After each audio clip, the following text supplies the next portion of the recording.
to exclude the press, the public, because of the likely disclosure of exempt information as defined by the Local Government Act 1972.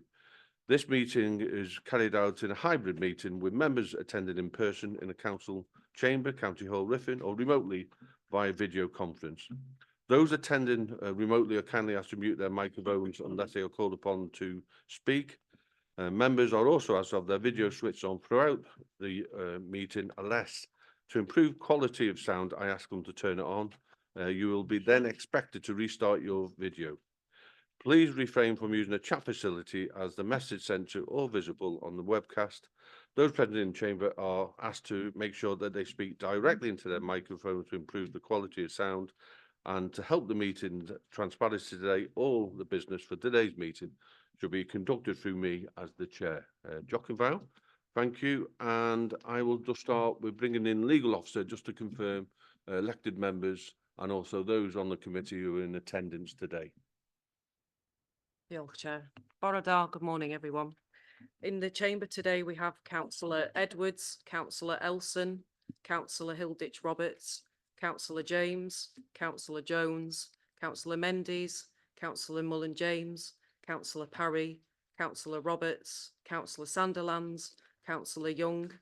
On Zoom, we have Councillor Chard, Councillor Evans, Councillor Harland, Councillor Metry, and Councillor Williams.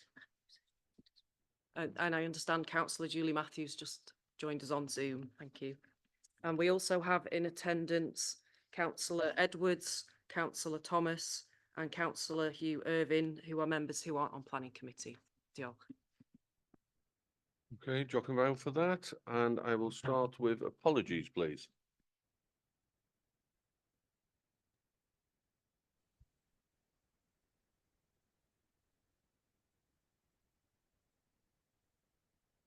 So apologies we have from Andrea Tomlin and Councillor Chris Evans. And yeah, and I'm just going to welcome for the first time Councillor Justine Evans. Welcome. I look forward to working with you on the planning committee and Jock and Val for taking your time to attend today.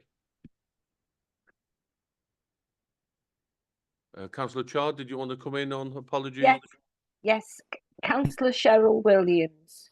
Okay.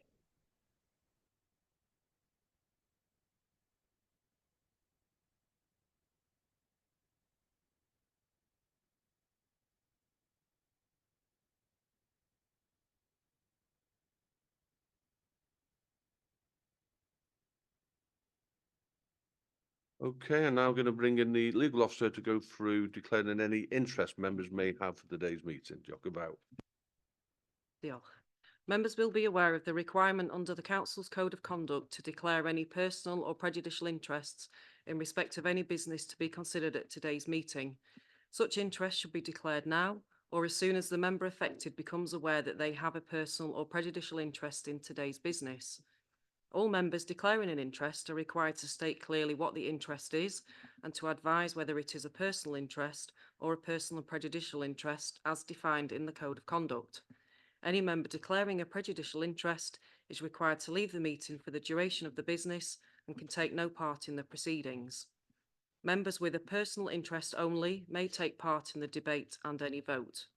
If a personal or personal and prejudicial interest is declared today that has not previously been disclosed and recorded, the member concerned will be required to complete and sign a declaration of interest form, which is either available from the committee support staff in attendance here today or online. Diolch. Okay, Jock and Val. Anyone need to declare an interest, please, members? Okay, I can't see any in the chamber and none online, so I will move on. Jock and Val, thank you. And the next item is urgent matters agreed by myself as chair. I've got one, and it's in regard to electing a vice chair. Peter Scott's now the chairman of the council. He's had to leave his position as vice chair, and we wish him well in his new role. Do I have any proposers, please, for that role? Okay, Gareth Sandlands, Councillor Gareth Sandlands, please, Jock and Val. Yeah, it's my pleasure to propose Alan James. Excuse me, I've got a bad throat this morning. Alan's been previously the vice chair of the committee. He is held in quite wide regard for his professionalism and his, a degree of integrity he's got. He's also been previously RHYL Town Council chair before becoming a county councillor. And for the last 10 years, he's actually completed all his planning training. He's a regular attendance at site meetings, and he's a bloody nice bloke. So it's my pleasure to propose Alan as the vice chair. Thank you. Okay, yeah, okay, thank you for that. Do I have a seconder for that, please? Na eilio cynnig derbyn. I will second the motion. He's a very good chap. I've worked with him over the years. Any other Thank you for that. nominations, please, before- Okay, the none, so that's carried, I believe. You don't need to vote. Okay, okay, would you like to say thank you? Wait, are we not having a vote? We don't. Do we not? There's no one standing. Sorry? There's only you standing, sir. Oh, right. Okay, well, thank you very much, everybody. Yeah, I didn't recognise some of the words that were being said about me, but yeah, thanks very much indeed. No, well, I knew you'd be on my side as well. So thanks very much, and obviously I'm going to do my very best, as always, and work hard with the officers and with the rest of you. So thanks very much for that confidence. Thank you. So that's great, and as chair, we have a good working relationship. I could have read the same speech out, so good luck, look forward to working with you, Jock and Val. Thank you. Okay, members, I'll move on now to the minutes, please. And I will go through first for accuracy, and then I will do the matters arising. So the minutes, page 1, sorry, page 9, 10, 11, 12, 13, 14, 15, 16, 17, 18, 19, and 20. Okay, members happy with those minutes as accurate, please? Okay. Councillor James moves and seconded Councillor Elson. Any matters arising from those minutes, please? Okay, we're all happy. I'm going to move on. Jock and Val, thank you for that. Okay, item 5, the applications for permission for development, items 5 to 7. And also there is some additional information. Can you scan as we're going through the work to make sure you've seen all that? And if you need more time, please ask. There's a lot of work and paperwork in the late reps. Okay, so I am now going to go to item number 5, which is page 21, code 0120220523 MA. The location is GRAIG, QUARRY, GRAIG Road in DENBIGH. The proposal is consultation, application of extension of working limestone, important of inserted waste and restoration of amenity land. The local members are Councillor Pauline Edwards, Delif Jones and Geraint Lloyd Williams. Officer recommendation is to grant. We have 2 speakers, and I will ask the speaker against Mayor Jones to please come up, please. Okay. Before I start that, there's some extra information I'll just bring in before we start. Maybe just bring in some late reps we just had in today of Welsh Government. Jock and Val. Diolch, Chair.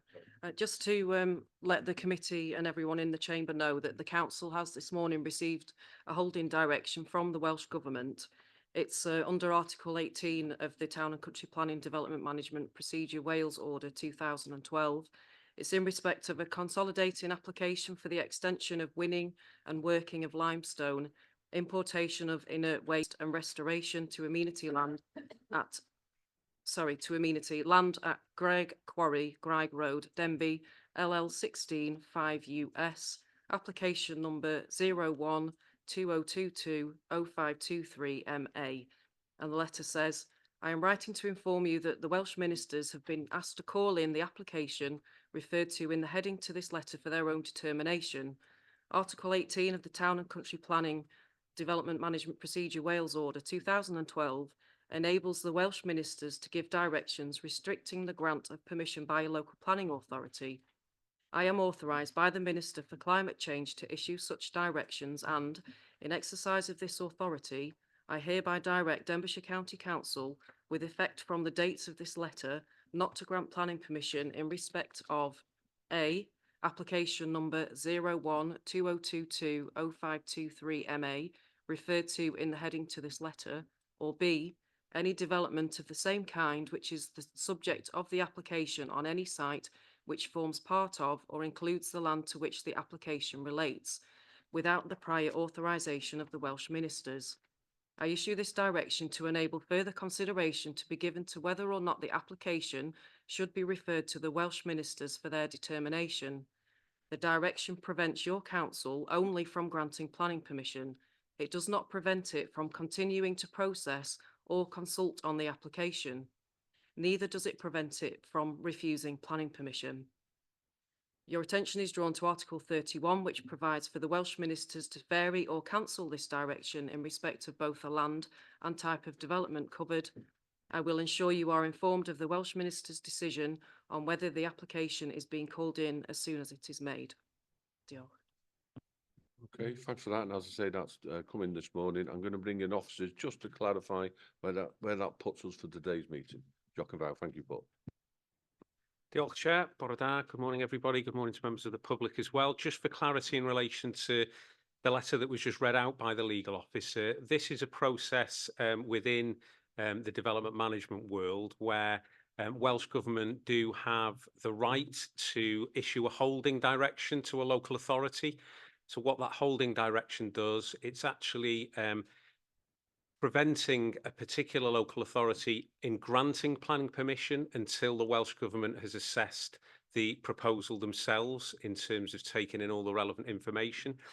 What the legal officer has also made clear there, that whilst it prevents the local planning authority issuing or granting a planning permission, it does not prevent the local planning authority processing that planning application. And what we need to make clear is that what Welsh Government always look for where they issue a holding direction, and what they will ask us as a council would be, what would the council's decision have been on this application? Whilst they're effectively taken out of our hands at this point in relation to making a determination and granting planning permission, they would also want us to have given them an indication of what our decision would have been.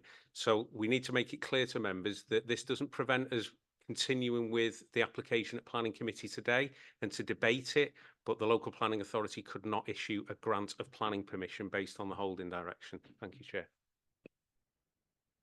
Okay, Jock and Val. So I'll bring in the public speaker against Mayor Jones. Jock and Val, we'll start the clock when you start speaking and you get 3 minutes. Jock and Val. Crest Fields and Woods as a cherished place. I do not recognise the land in the officer's report described in facts and measurements. 284 people have made their legitimate objections crystal clear. If the planning policy had been followed through a placemaking process, our feelings about the Crest, its positive impact on our health and well-being, would have been considered at the outset, not dismissed in what has felt like a patronising manner. The council agreed to extend the quarry's operations, not its footprint. Was there a promise that operations would cease in 2028 and the extension was allowed on those grounds? Breedon want to extend the operations by 25 years. You should be assessing this application as if it was a brand new quarry application. The reports state that the nearest residential property is over 250 metres from the proposed extended quarry boundary, outside the recommended 200-metre buffer zone. There are 34 properties within the 200-metre buffer now. Some properties will be 90 metres from the new boundary. I implore you to think about that. A bill going through Westminster now is proposing a distance of 1,000 metres from homes due to the toxic effect of mining. A loss of 4 hectares of BMV agricultural land in a climate emergency with increasing food security is a travesty. Loss of any trees is ecocide. We question the officer's understanding of Chapter 6 when she dismisses the destruction of the nature corridor planted in the 90s. Local scientist Dr. Sue Hewitt, I fundamentally refute the officer's assertion that some nature development during restoration after 25 years meets the criteria of net benefit for biodiversity today? Why are we sending 1/3 of our aggregates from Denbigh to England?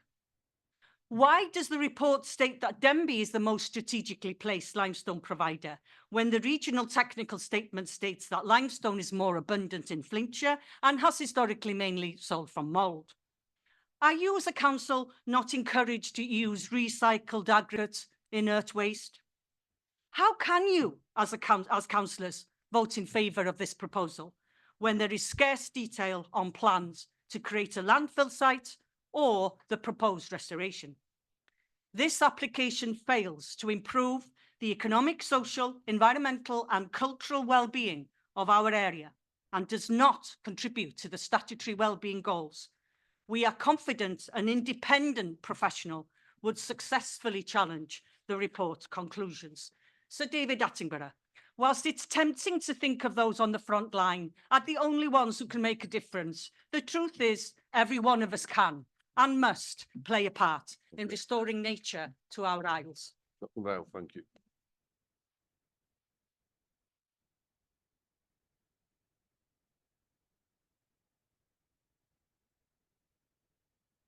Okay, Jock around Malcolm Ellis, please. Jock and Vale.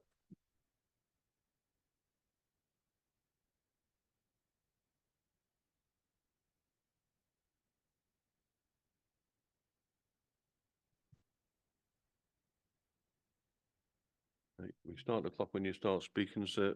So ready when you are, Jock and Vale.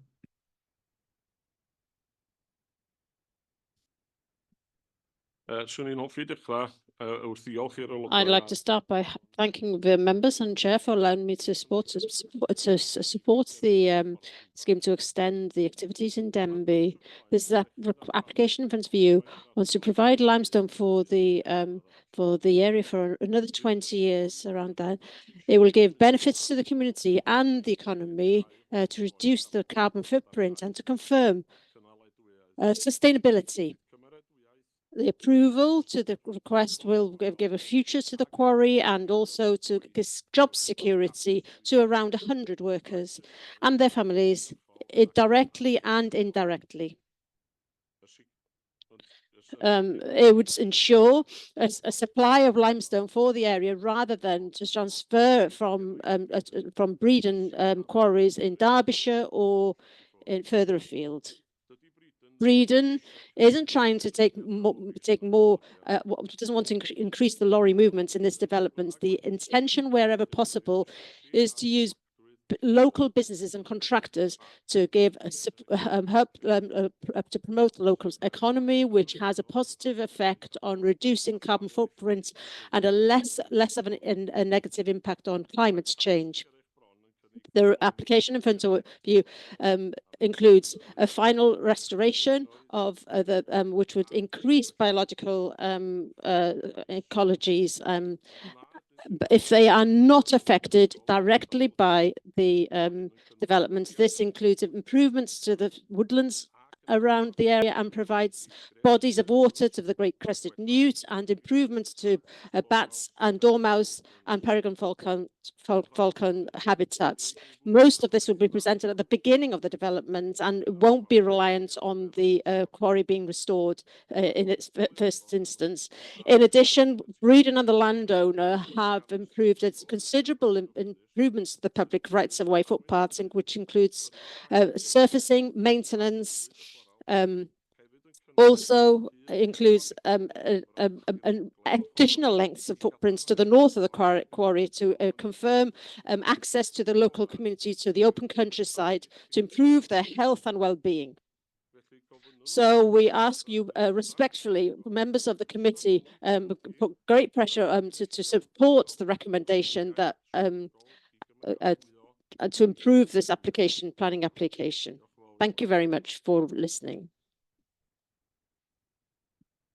Well, thank you.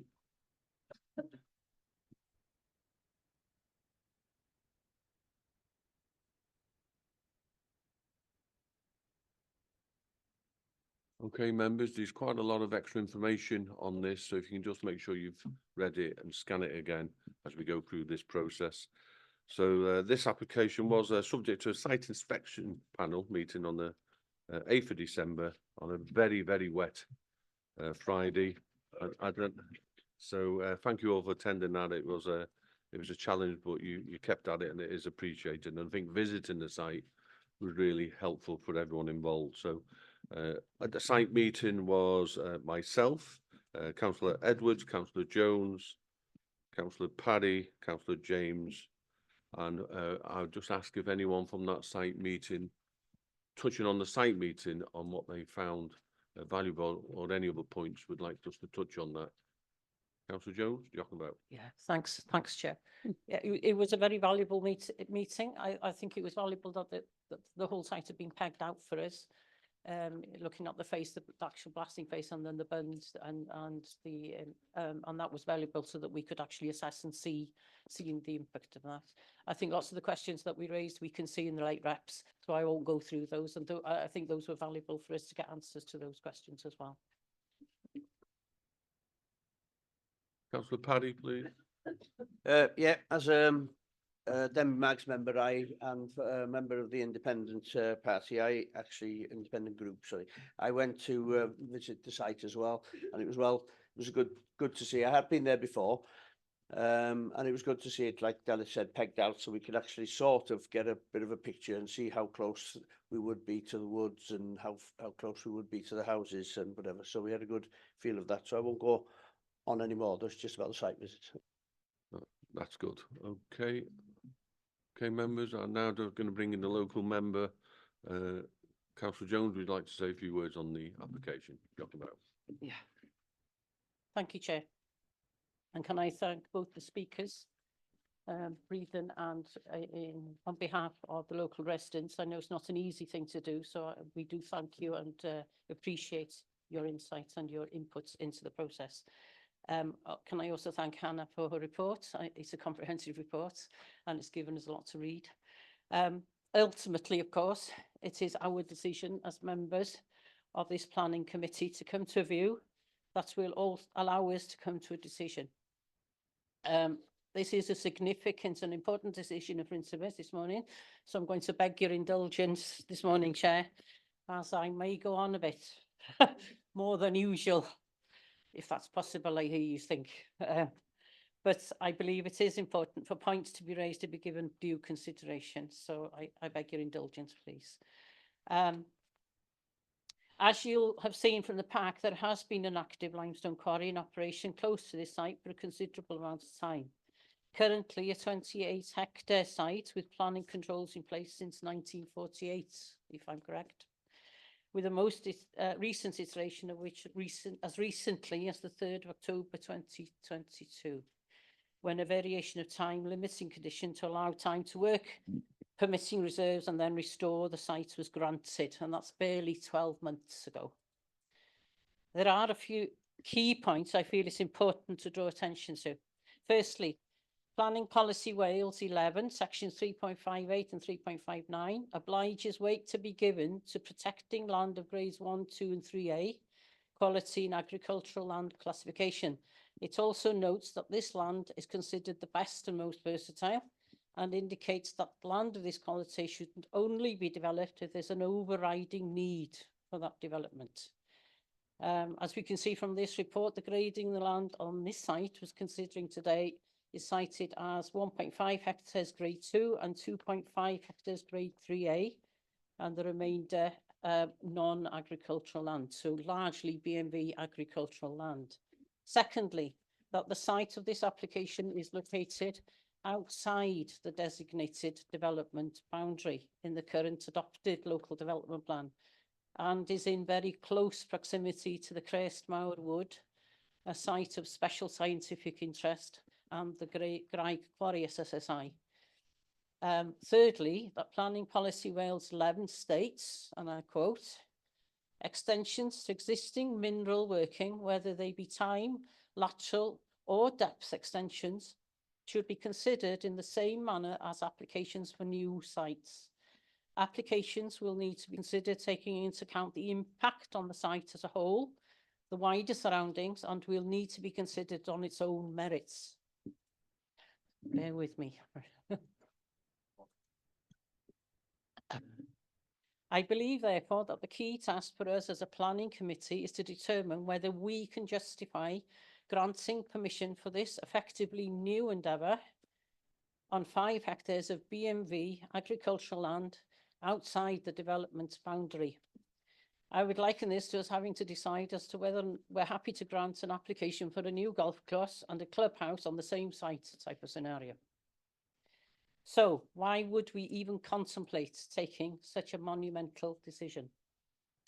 Well, the arguments being submitted in the report is on the basis of a need as assessed on the currently adopted local development plan dated 2006 to 21, and in order to satisfy a currently assessed need of a sub-region based on the same LDP. Now, this is where I truly struggle to be able to justify looking at this application in any way favourably. Whilst I am sure most of us would acknowledge that a certain level of supply of material is needed for the construction industry, I would also strongly argue, as quoted in the Minerals TAN Note 1, this cannot be at the unacceptable detriment of the environment or amenity. As we know, the assessment of housing need conducted as part of this LDP was circa 7,500 homes for Denbighshire, a figure we now know, and as have been acknowledged by Welsh Government, was greatly overcalculated. So I think it's very relevant and proper to quote to you the current figures under discussion for Denbighshire as part of the current soon-to-be completed review for 2018-33. A short aside, but nevertheless a pertinent point here, I feel, would be to say that the completion and adoption of the revised LDP was only delayed because of the COVID pandemic, something that was outside all of our control. Anyway, I'm sure the officers will endeavour to remind us of the set protocol in place and that they can only make judgments based on documents already in place. However, I believe that it is also vitally important for the committee to remember that we need to consider all that we know when coming to a far-reaching judgment. So the current preferred Denbighshire development strategy, looking at the level of growth for housing over the period 18 to 33, is seen to be 3,275 homes, less than half that of this current LDP. Given that there's a need for a degree of flexibility, contingency 500 added, that gives us 3,775. Given also that the new plan was due to be set a few years ago, from 2018 onwards, all recorded completions since the 1st of April 2018 had to be counted against this requirement. So up to the 1st of April 2023, that's the most recent data I have, this amounts to 1,483 of those already completed. The report also places consideration on sites under construction as of April 23, i.e. spades in the ground, as well as those that are committed through the planning permission process, which officers are confident will be delivered. 489 under construction and a further 389 committed as of April 23, giving us the total of 2,365.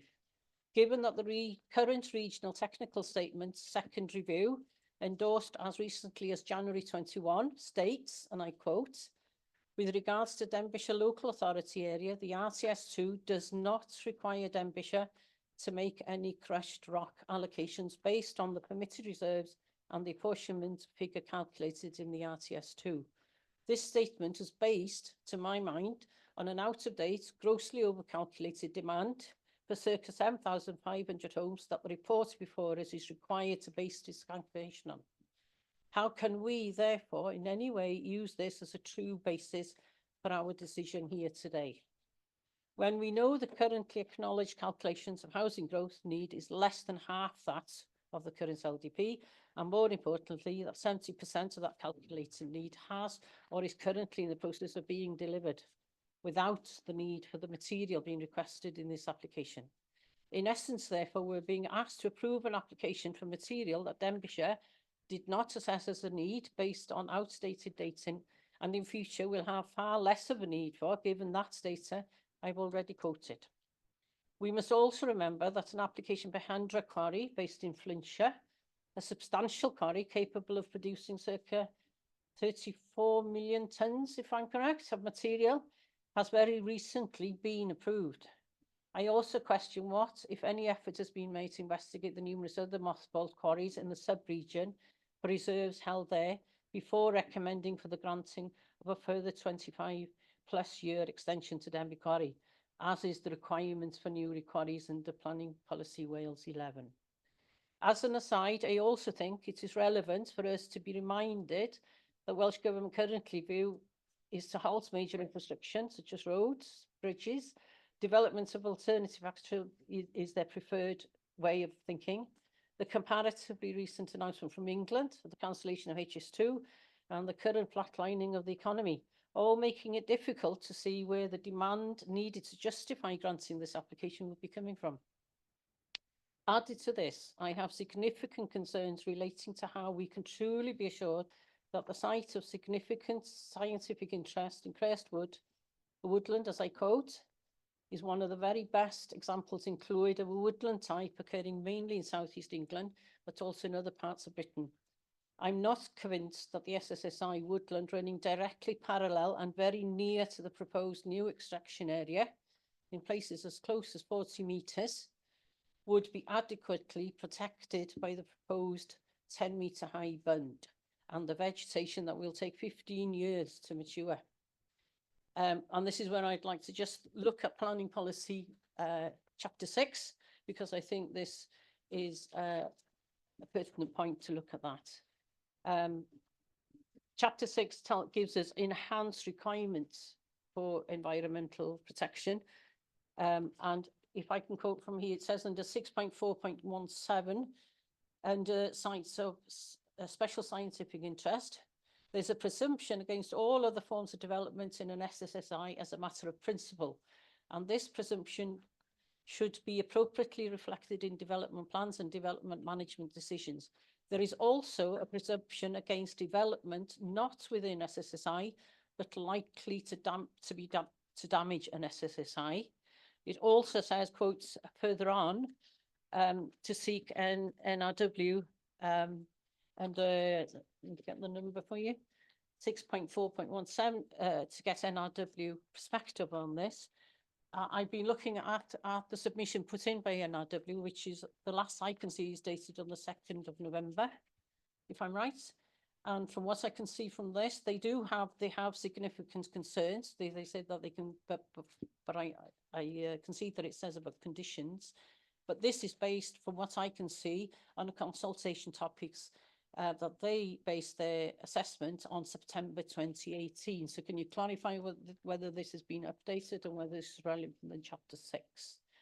I'm concerned, therefore, that the safeguarding of this quite rare and endangered woodland can be guaranteed with the stated mitigations for dust and vibrations mentioned in the report. And which I can see there are lots of conditions, but I'm concerned that it's difficult for us to come to a guaranteed and comprehensive view on that when we don't actually have those details in front of us. Ultimately, our role as councillors is to take a full, balanced and proportionate view of matters.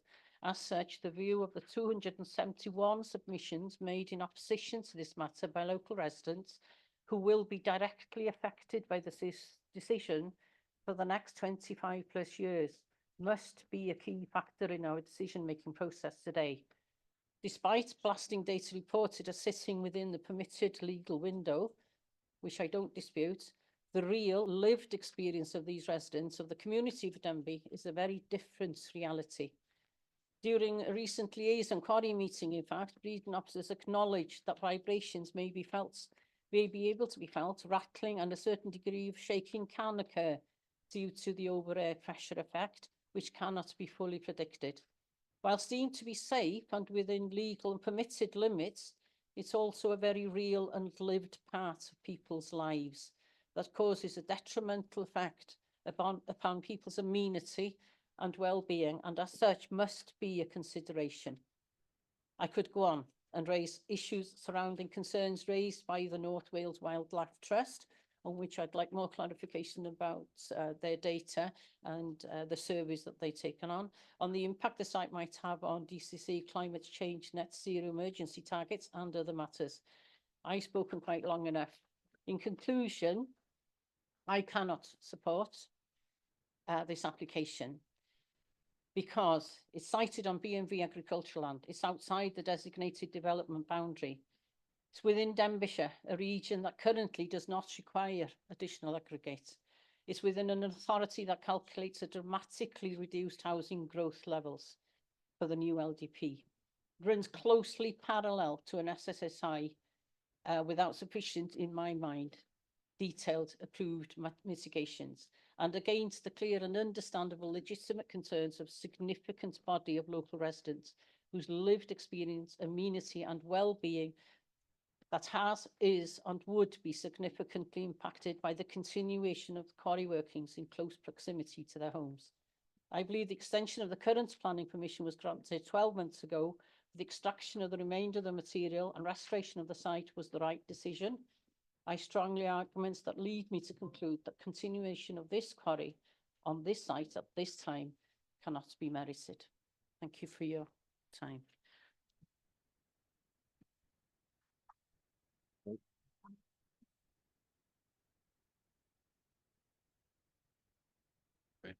Councillor Metri, can you have your camera on, please? And Councillor Williams, you do need your cameras on during the debate, so we know you're taking part, please. Jock and Vale. Can I just clarify, was you proposing or just making a statement there? Listen to the debate. Okay, Jock and Vale, that's okay. Councillor Edwards, please. The other local member. Thank you. Thank you, Chair. Thank you. Firstly, I'd like to state how much I fully support the statements from Councillor Jones and all the issues around the LDP, the importance of the best and most versatile land, and the problems with being so close to the SSSI. But I do feel that it's my duty here to represent the residents of my ward. And really, I've tried to support the people since 2022 and prior to that, really, when this planning application was submitted. And there are over 250 letters of objections from Denbigh residents voicing various concerns. Objections received by Dr. James Davis, MP, Mr. Lear Griffith, Member of Senedd, and Denbigh Town Council. The concerns people have been around increased noise and dust and harmful particulates in the air from both the quarry and the heavy traffic, unacceptable levels of noise from the quarry, including machinery and operational noise, loss of green space and natural environment used for leisure activities, loss of a well-used public footpath which has historic importance to many. No benefit to Denbigh people. Is Denbigh to be sentenced to 25 years of dust and noise when the limestone isn't required in the locality? There's structural impact on nearby properties, causing cracks in plaster and external walls. The effect of mental health and well-being from blasting and property shaking as a result of the blasting at the quarry. Detrimental impact of the destruction of the landscape and harmful visual impact. And the environmental impact on Craesmawr Wood and GRAIG quarry sites of SSIs and its species from vibration, noise, dust, human activity and industrial machines. Loss of trees and woodland, ancient woodland, and the impact on carbon absorption.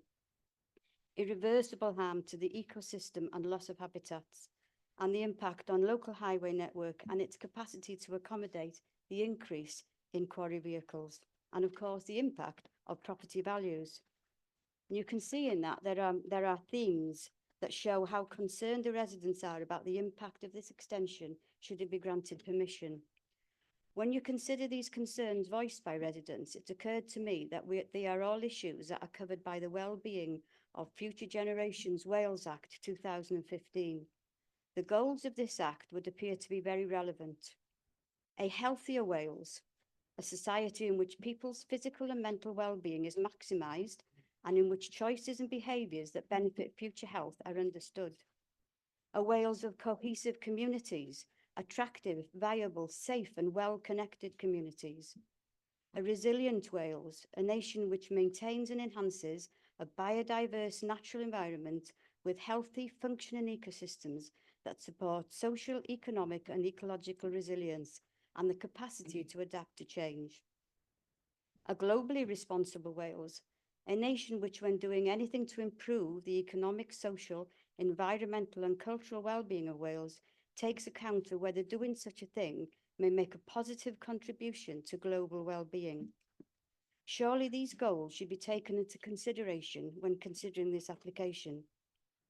Of note, a frequent mention in objections also made reference to the fact that this application is contrary to Denbigh County Council policies on climate change and the goals of decarbonisation. If I may just quote some figures, limestone mining extraction generates about 3.16 kilograms of carbon per tonne.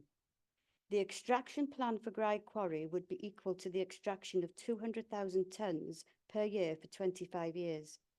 This represents a carbon footprint of 15.8 million tonnes.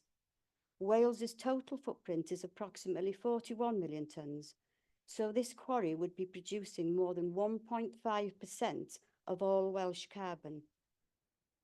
That figure seems shocking, so I will repeat it, that an industry in Denbigh town would be producing 1.5% of Wales' total carbon footprint. And these calculations don't take into account the secondary carbon emissions coming from carbon produced by the backfilling or any off-site processing. In 2019, Denbighshire County Council declared a climate change and ecological emergency and consequently changed its constitution in 2000. Its pledge is to achieve net carbon zero by 2030 and be an ecologically positive council. Isn't this a perfect opportunity for Denbighshire to show their commitment to that pledge? I feel strongly that this issue requires further debate. The people of Denbigh have had to live with the effects of this quarry for decades, and we're anticipating some respite with the expected total closure of the quarry. Is it reasonable to expect the people of Denbigh to put up with the effects of the quarry for another 25 years? Do they have to tolerate the dust and noise even when there is no local need for the limestone? Should we allow this blot on the landscape, which is destroying such a well-established, ecologically important area of the town? In conclusion, I would implore that the concerns raised by the residents should be heeded and given consideration, and this planning application is refused. Thank you.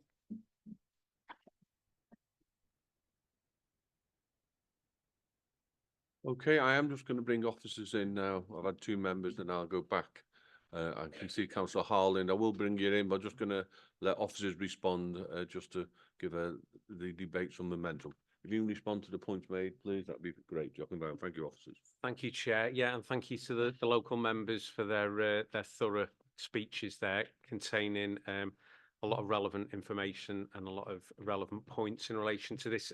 Obviously, got to admit, a difficult planning application for us all to be determining. Officers, obviously, it's our job to go through all the relevant material planning considerations. And what we do here in Denbighshire with applications that relate to minerals and waste, we're part of a shared North Wales service that deals with all the local authorities across North Wales, and Flintshire County Council manages that shared service for us. So any applications of this nature, we liaise with our colleagues at Flintshire County Council.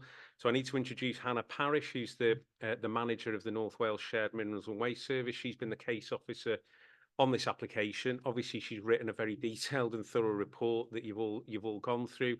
Some of the relevant points that have been made there, I think, need to be directed to Hannah to answer some of those questions, and I can come back in at the end. So I'll just introduce Hannah to go through some of those points. Thank you, Chair.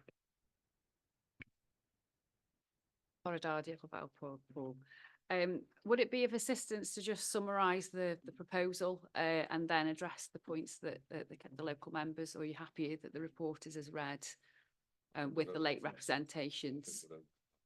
Okay. Touch on the issues mentioned. Thank you, Giacomo. So with regards to clarification on data, well, that was the first point that I've made a note of. There's concerns with regards to the lineage of the data in terms of ecological surveys.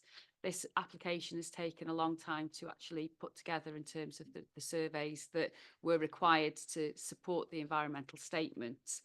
this application has taken a considerable amount of time for consideration, with lots of external consultation with expertise that we did not have within the council. So that's the reason why there's been a delay in getting this report to you. Notwithstanding the fact that there are ecological surveys that are of a certain age, we have acknowledged this, and within the recommended conditions, particularly 36 to 38, prior to any development within each phase, further surveys would be required. So if members would like to refer to those conditions, they're conditions 36 to 38 within the report pack at page 103. They're quite detailed. I won't go into the detail, but we're certain that should members resolve to grant, there will be sufficient control and certainty that any development would not harm the protected species, and any protected species that were found would have to be, works would have to be done under licence. So should there be any further clarification on these points, I'm happy to address those after. In terms of the conclusions of the local members, it was raised that the proposal would effectively remove 4 hectares of best and most versatile agricultural land. Within the report, it notes that the department in Welsh Government who deal with the agricultural land and soils team have not objected to the application, and this is summarised within the report. Bear with me on the in the conclusion at paragraph 5.4, noting that there is an overriding need for the aggregate, therefore this would outweigh the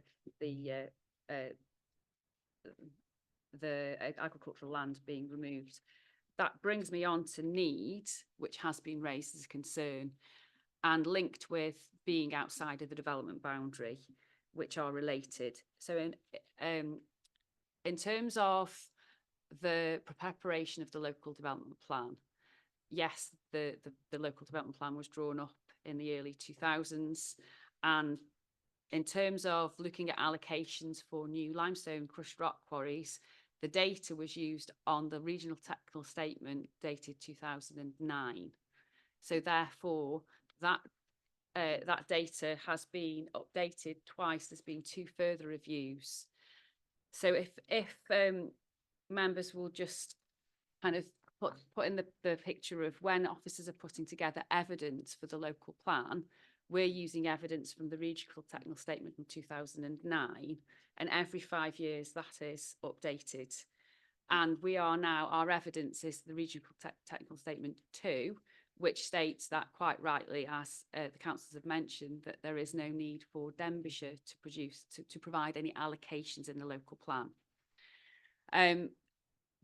The regional technical statement also allows for sub-regional collaboration should a particular council area not be able to provide for their allocations in the RTS.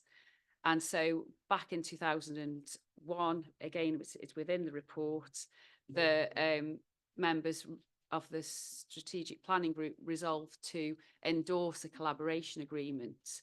So in terms of the need, whilst there is no need for Denbigh to provide an allocation, on a sub-regional scale, there is a need based on the regional technical statement 2. Clearly when the first local plan was adopted, prior to when the evidence was being gathered, there was no need. Therefore, no allocation was required in the local plan. So I think that's a really important point for members to understand, that it would not have been appropriate or sound to provide an allocation in the plan at that time. Therefore, the policies within the plan allow for applications to come forward to be considered when data has been updated. The local plan period is 15 years. The RTS review is every 5 years, so that data can be taken into account, that it's a fact that there is a sub-regional need.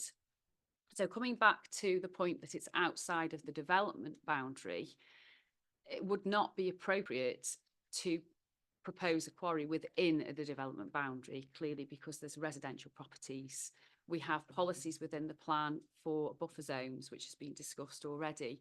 For hard rock quarries, that's 200 metres.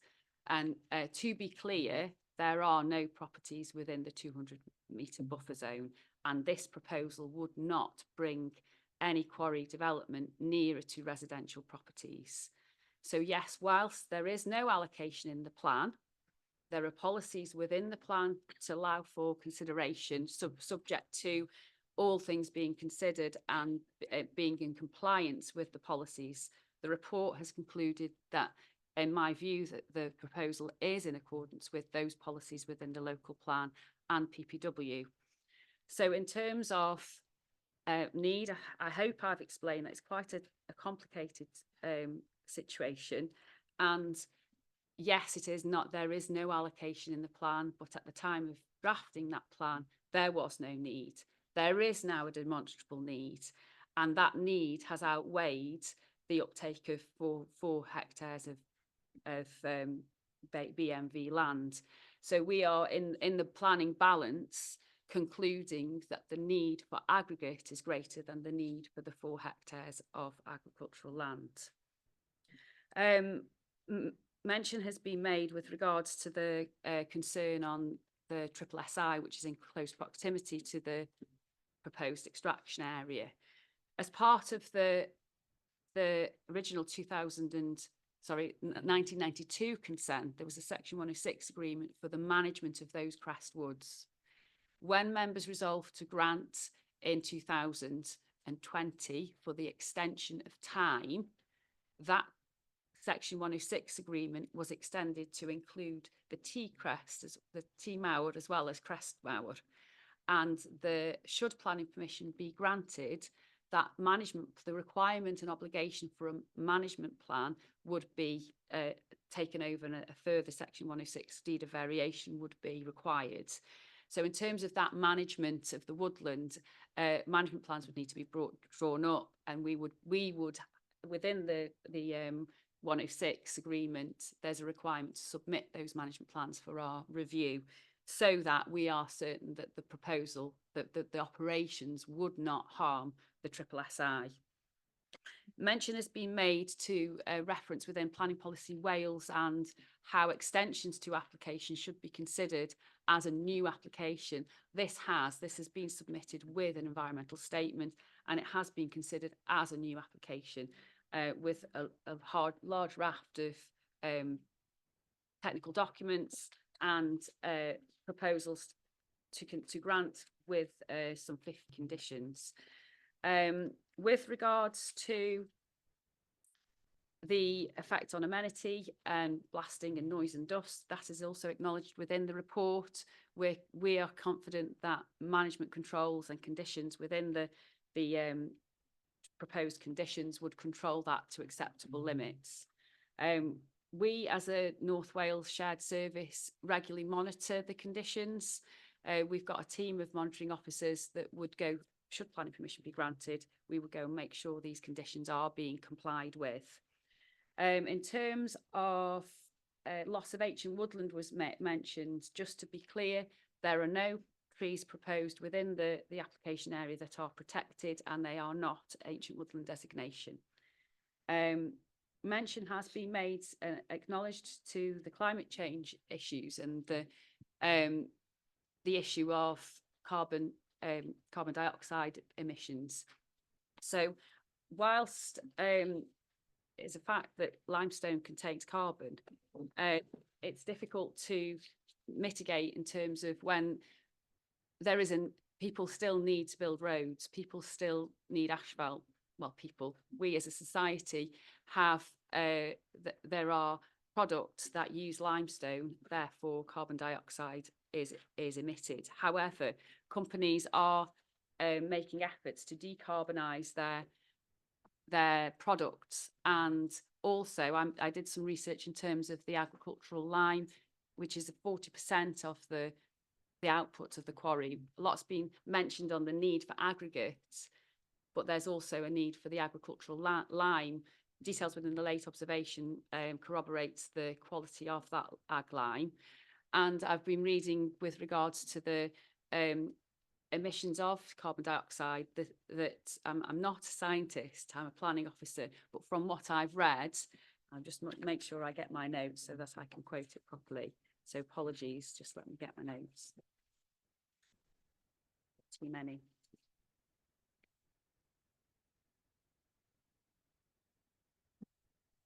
So in terms of, it was university research that I was reading, indicating that it's unlikely that carbon from ag lime is released to the atmosphere following the application of soil.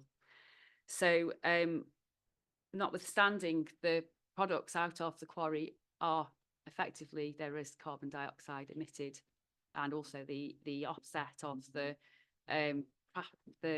transport as well. The proposed restoration also includes considerable amount of woodland planting, so therefore the restoration proposals would also offset any carbon dioxide.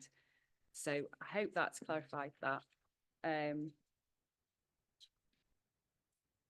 They are all the issues that I made notes of. Yeah, I mean, we Okay. can come back to them. Just, Okay. just for clarification, and that's, this is me as chair trying to be balanced. So the sub-regional agreement is an agreement, but if the legal officer can confirm, so we have an agreement between Wrexham, Flintshire and Denbighshire, but the legal decision on whether you agree to supply another county is still with the relevant planning committee.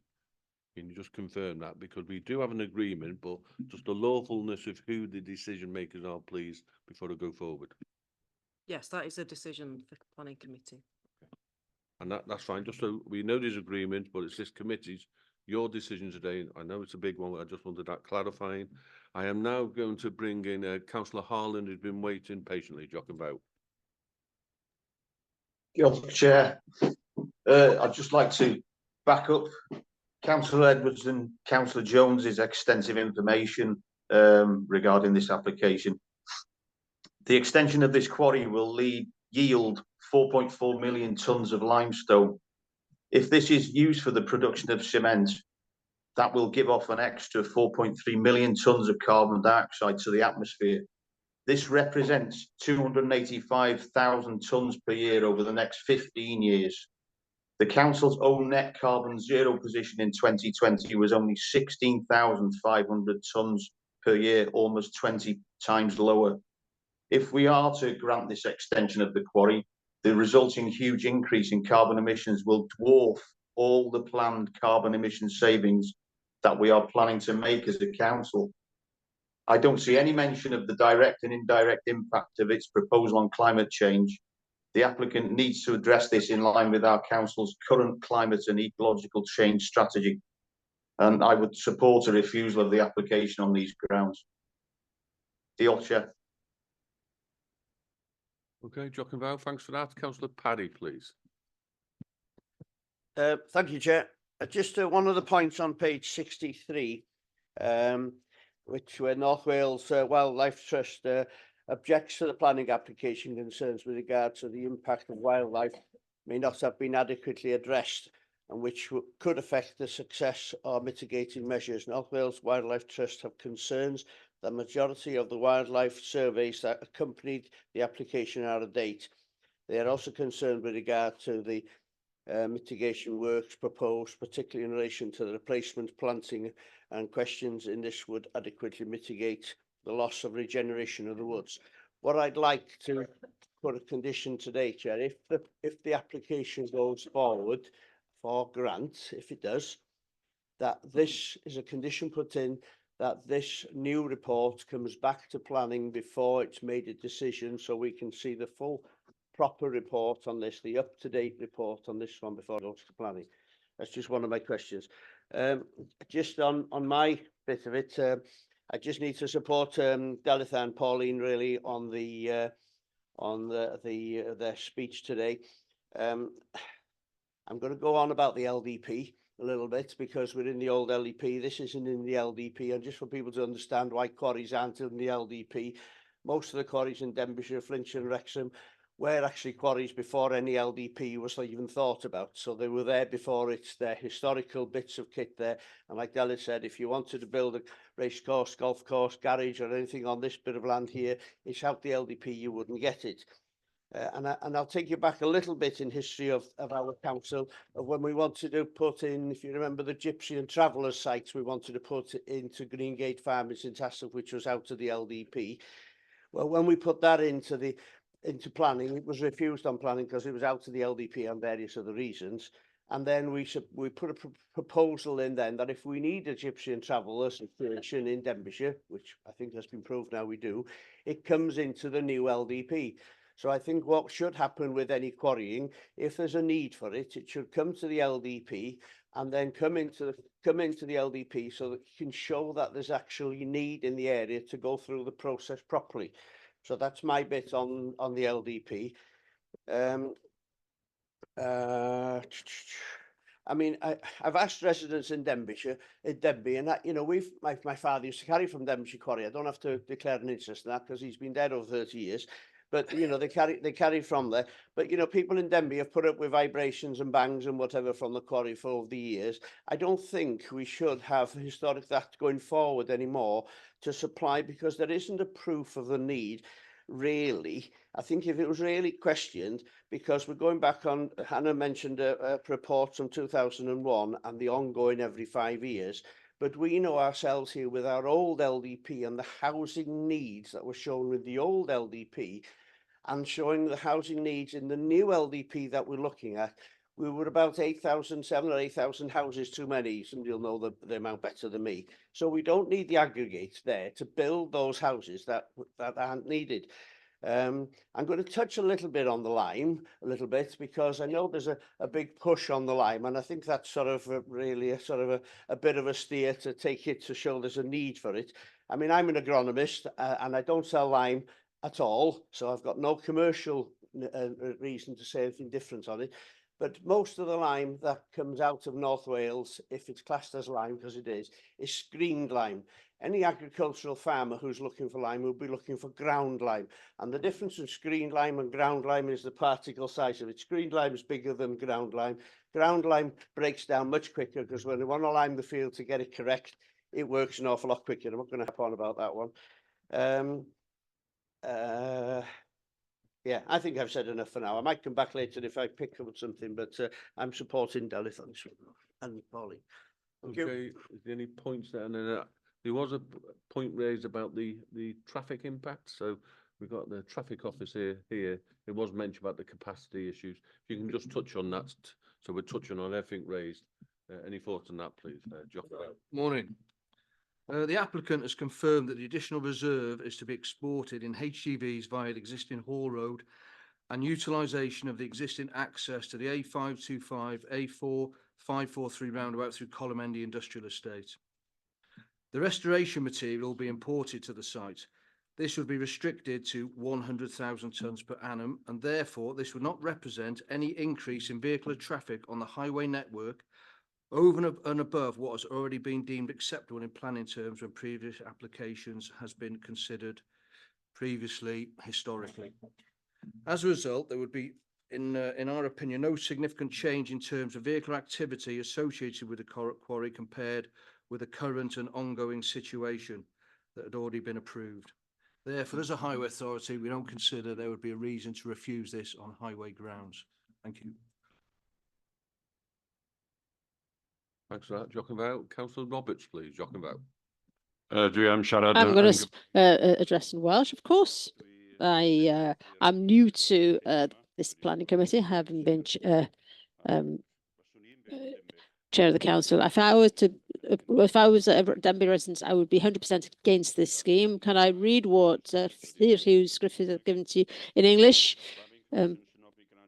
Areas outside those identified in the plan, except where the mineral is needed to make good and a proven shortfall in supply, and where the proposal demonstrably proven to be environmentally acceptable and to have an amenity of nearby, not to have no adverse impact on the amenity to nearby residents or communities. And unfortunately, this quarry is near a busy town, so that's one reason why I object, because it's going to affect people who live in the town, it's and that the air is going to be affected, and the quality of that and the situation will be worsened. Also, the houses that are nearby, you know, you've just heard one talking about 1,000 meters in Parliament down in London.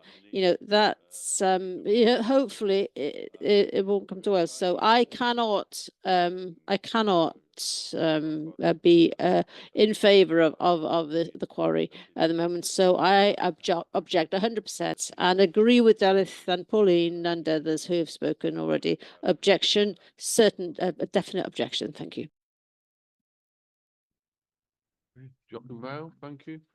Any points you wanted to touch on before I bring in someone else? Okay. Councillor Hildred Roberts, please. Jock and Vale, thank you very much. Bore da, and hiya Hannah, we haven't met in committee before. One simple question before we go any further. Granting this application, will it, yes or no, increase the carbon footprint of Denbigh? Can I just have that answer before I carry on? Just that simple question.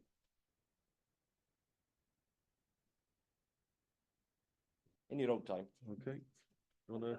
Yeah, I'll jump in. It is a very difficult question to answer. I understand why it's been asked. I think, as Hannah's outlined in detail in the report there are always going to be sort of conflicting issues in relation to this type of proposal. We're not going to be able to answer that, Councillor Hilditch Roberts, I think, in a clear yes or no, because we... Well, let me answer it, right? Yes. Fundamentally, without a shadow of a doubt, I don't care where you're hiding, that is where we're going to end up, okay? Now, this is an authority which is a carbon emergency, yeah? And I'm almost going to drop the mic there and leave it at that, but I ain't going to. What I want to say is, I'm getting a bit frustrated sitting here today because I find we're hiding behind minerals. That seems to be the answer to everything, okay? So let me turn it into reality then, yeah?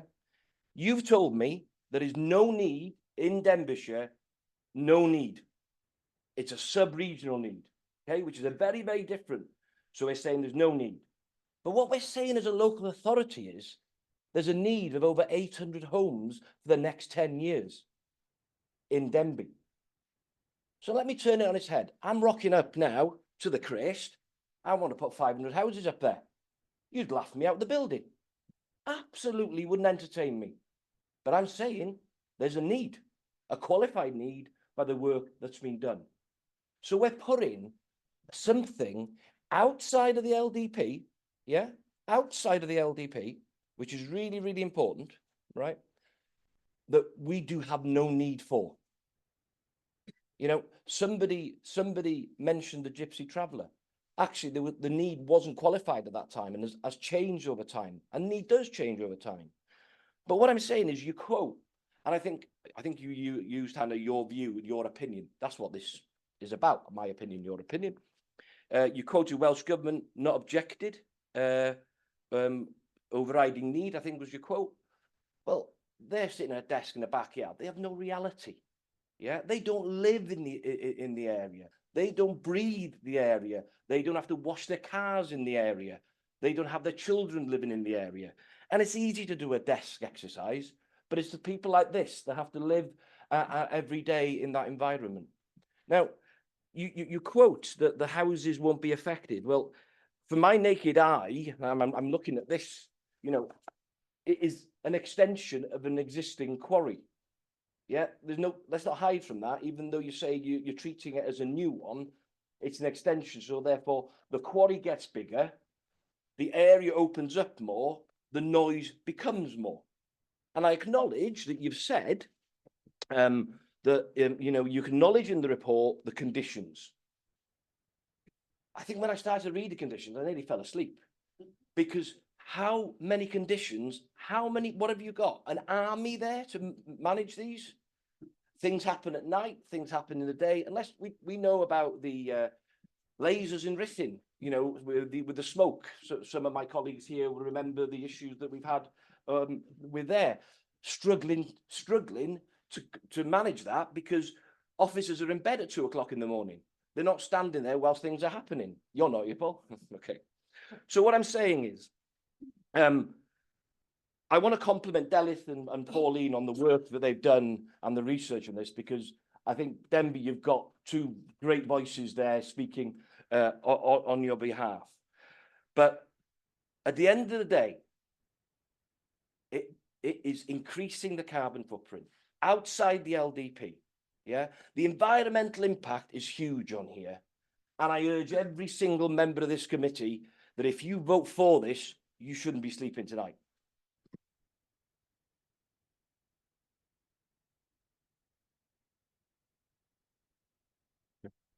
Councillor Ellison, please, Jochen Vow. Thank you, Chair. Two very quick points. One of which I think has partly been covered already is the fact that this is being treated as a new application. And prior to coming to this committee meeting, I've been reading the papers. I wasn't quite totally aware of that. It was not very clear that it was. And I was thinking, well, if it was a new application, we would check it out. So that's my first sort of thing. But it is actually a new application, which is interesting. So it's going to be a new quarry. And the second point, very briefly, is to, on balance, there are 100 people that work there, and there's those 100 livelihoods which I was concerned about. But I understand, and maybe I need to be clarified on this, that those people would be re-employed elsewhere and therefore would not be lose their livelihoods. Thank you. Okay, I don't think it's 100 working on site. I think that's the total jobs created, but I'll ask for clarification on that. We're giving quite a bit of weight on need, and I think the need is 3,500 tonnes. Yeah, so explain if we've got that need and we know what it is. Just again to clarify, we've gone a 50% over that. No needed membership. No, I know, these members, but you've got a figure there, and it's more. So you've got a figure of what you think the need is, 3,500, and you give 50% more. So just explain why we'd do that on what, if we gave it permission, what would come out is more. Just reading the documents today. So if you're saying it's a need, why would you then give 50% more?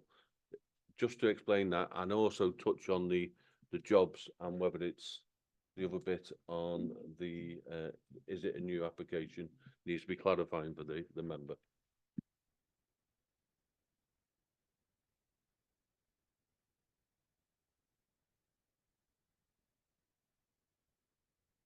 Councillor Mullen James, I'll just bring you in while the officers are looking for that piece of information.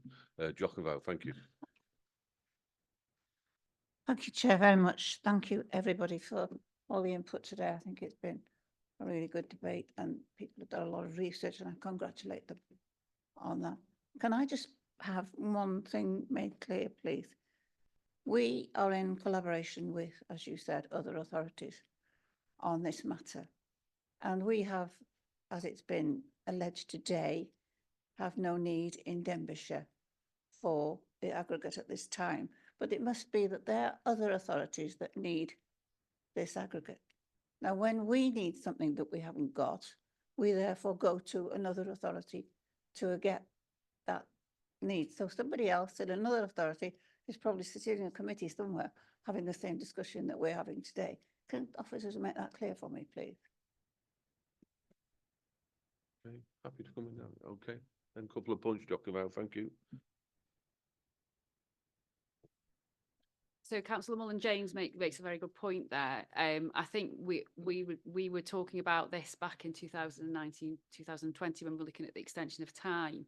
So in terms of minerals can only be worked where they are, and that is a fact. And Denbighshire does not have all the minerals that we as a society would use. For example, in the winter months coming up, there'll be salt coming in from Winsford salt mines. You know, that is being provided by those areas that have those minerals. We need all the different things. You know, there's technology that comes from all over the world. In terms of the sub-regional need, there is a sub-regional need based on the evidence that we have. And in terms of your query with regards to the... Someone's mentioned to me now, I said I'd raise the point. You've got a need of 3,500 tonnes, but the need is 50% more if this goes ahead. So if you're given a need, I understand that argument. It's up for members to decide whether that's strong enough. But the point is then you're going over that. and that feels strange when you're reading the documents because it's almost a contradiction. So just explain why you would allow that. So understand you're saying a figure and that's the need, but then you've gone over that by 50% and supported it. I think we need to understand why you would do that, or officers. So apologies if the report isn't clear with that regard. It's a minimum, because these types of proposals, they aren't, no quarry operator would just go, right, well, that's it. That's all they're saying we're going to need for the plan period or the RTS period. It is a minimum requirement within all the documents. And in terms of just so that it is quite a complicated consideration. So I've just got the notes from when the LDP was considered, going back to why there isn't an allocation within the plan. It's for crushed rock, allocations are required for the plan period, which is 15 years, plus a further 10 years, because of the length of time that it takes for quarries to come through to planning and then getting on board for sort of the actual operation, getting the infrastructure here. This is an extension to a quarry, so therefore the infrastructure is already there.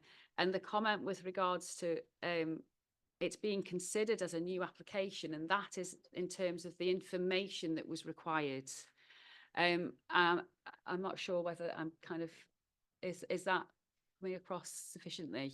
Has that answered your question, Councillor Mullin-James? Yes, I think that it does answer the question. Whether it goes far enough because of the situation we're in here is another question. I think just before bringing everyone in, it's a balancing act, and members will have to judge whether they wish to support it going out the area. It's a balancing act, but we have to take the whole view on it of the impact. But I understand what you're saying, but members broadly, I think you've explained it. Yeah, okay, yeah, so I think that's okay. So I'm going to bring Councillor Parry in now, talking about. Thank you, Chair. I'm just going to go back onto the LDP again, and just what Hannah said then, it's an extension of the quarry, it's a new application, very similar, I'm just thinking, we have our LDP, which controls what we do in planning in Denbighshire.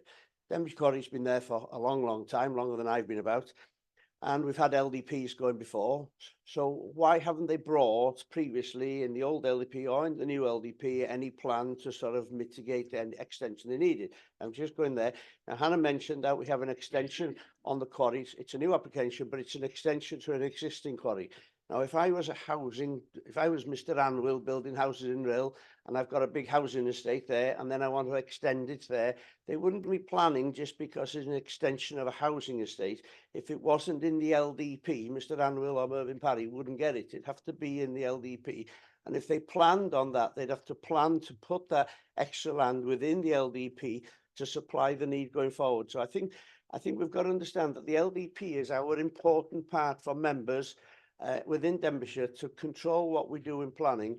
And if Denbigh Quarry wanted to and knew they wanted to increase this, if they're going over their 5 or 10 or 25-year plan, they should have brought it into the LDP. It's not even in the new proposed LDP now.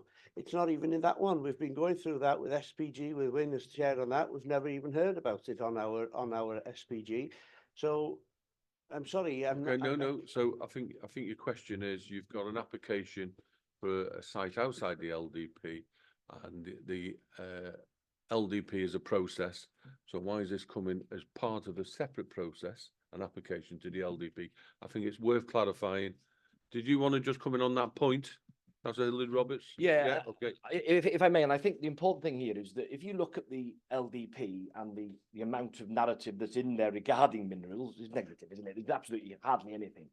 But you compare it to, say, to Bridgend Council, who in 2018 rewrote their LDP, including a document on minerals, which gives a very, very descriptive summary of how they deal with it, what they deal with it, the reasons why, the need in the area. And again, I keep on saying, my daughter tells me we need a McDonald's in Ruthin. Yeah.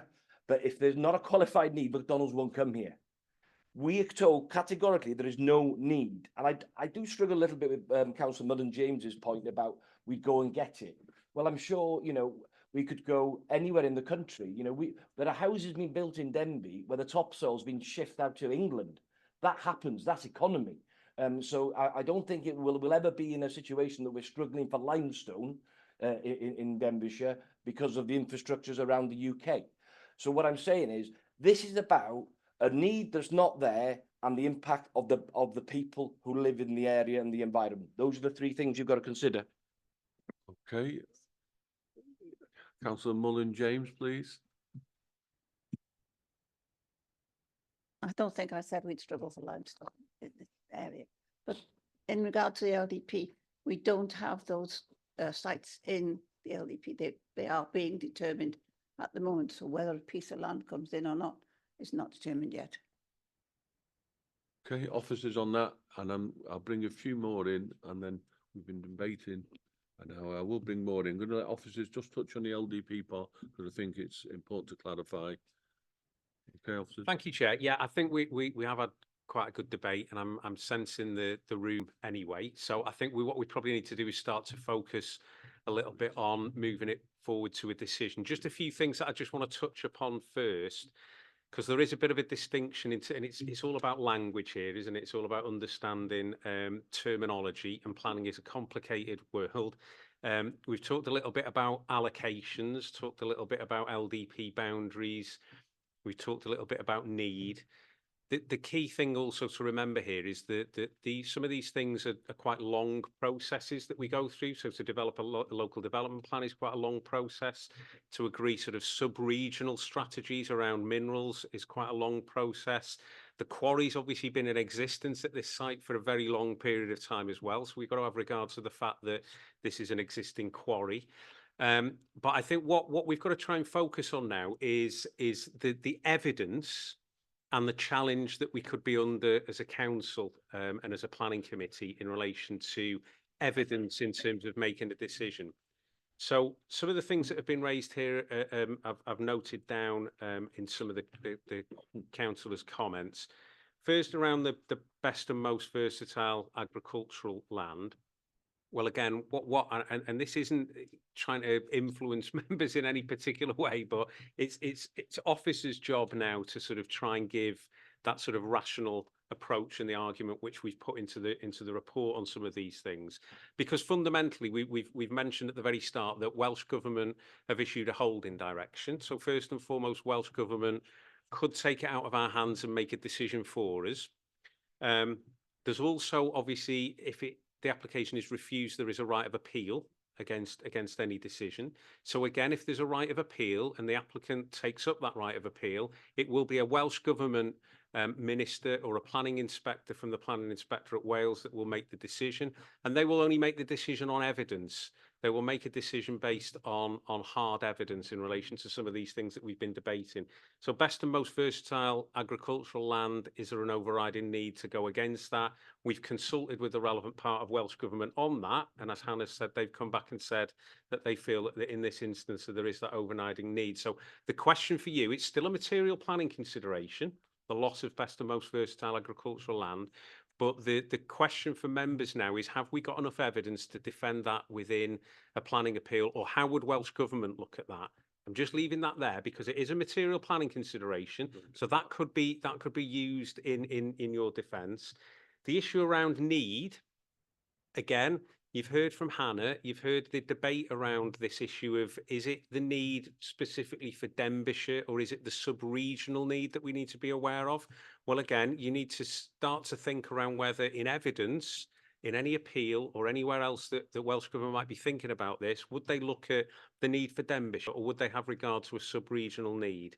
So I'm just going to leave that there as well. I'll bring Hannah in on the issue around that need in terms of the aggregate or the lime as well. The issue around the development boundaries been mentioned, and the issue around whether can we refuse it on the basis that this isn't within the development boundary. Well, again, your local development plan, your adopted local development plan at policy PSC 17 does specify in relation to minerals and an overriding need. So again, Hannah's explained why it wouldn't have been allocated within a pan, within the plan in terms of the LDP. So again, some of these things that I'm trying to tease out, because ultimately you're going to have to make a decision eventually on this, and we'll need a proposer and a seconder on the reasons to be given, because that's what Okay. Welsh Government. One final bit again, impact on triple SI had been mentioned. And again, Natural Resources Wales have been consulted, and they've suggested that whilst there are concerns, they could be mitigated through planning conditions.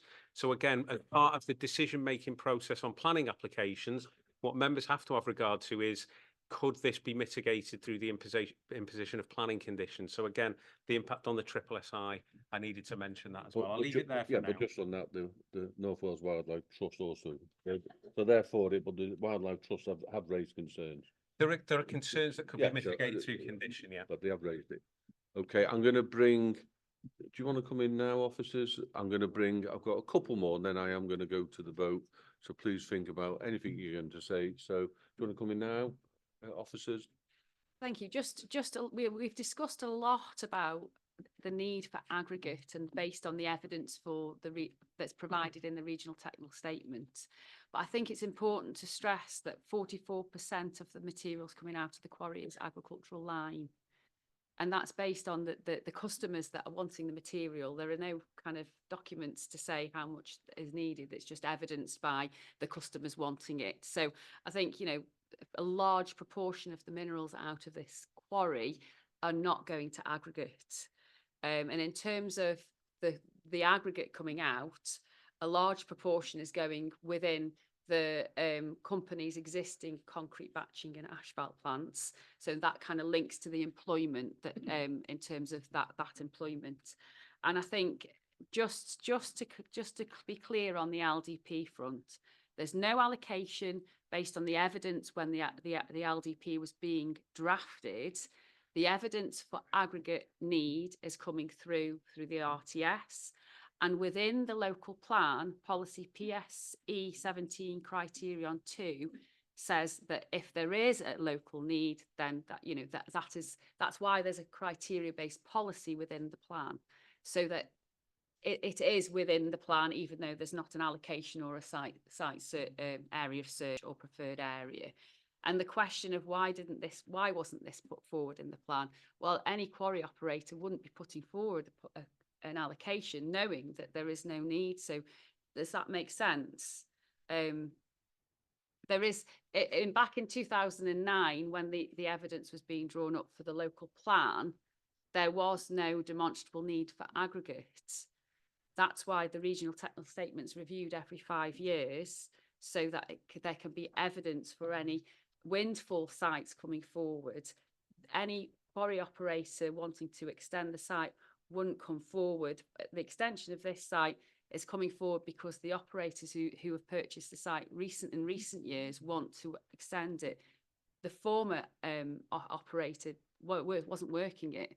It had been mothballed for so long. So therefore that would explain why no allocation was brought forward in area of search. In terms of the replacement plan, well, clearly there's an application in the process. So that may well explain, I can't speak for the operator, obviously that may well explain why there's no candidate site coming forward in the plan. Okay, thanks for that. I'm going to bring it to a close. I've got a few more to speak, and then so I've got Councillor Hilders Roberts, Councillor Jones, and then Councillor James, and Thomas, and then I will be going to the vote. So Councillor Hilders Roberts, please. Yeah, just Paul, just to clarify on your quoting policies, so I thought I better go and quote a few policies. Just for clarity, this is an extension of an existing, but assessed as a new, yeah? That's just, okay. So I'm going to refer to policy PSE 16, buffer zones, yeah, which says extensions to quarries will only be permitted where a suitable buffer can be retained, i.e. where such an extension would not cause other development to become part of a buffer, and where it can be demonstrated there is no unacceptable impact on the environment or human health. So I think the fact that as officers, you can't answer the carbon question, which is a fundamental question in a carbon emergency, says that the reason is the environment is the prime reason that this must be refused. Okay, thank you. Councillor Jones, please. Yeah, thank you, Chair. And can I also thank the officers for your input and your replies? I would expect nothing less than what we've heard from you. But from hearing the debate and lots of very eloquent people speaking around me who have far more experience than I do in these matters, I think they've expressed my thoughts entirely.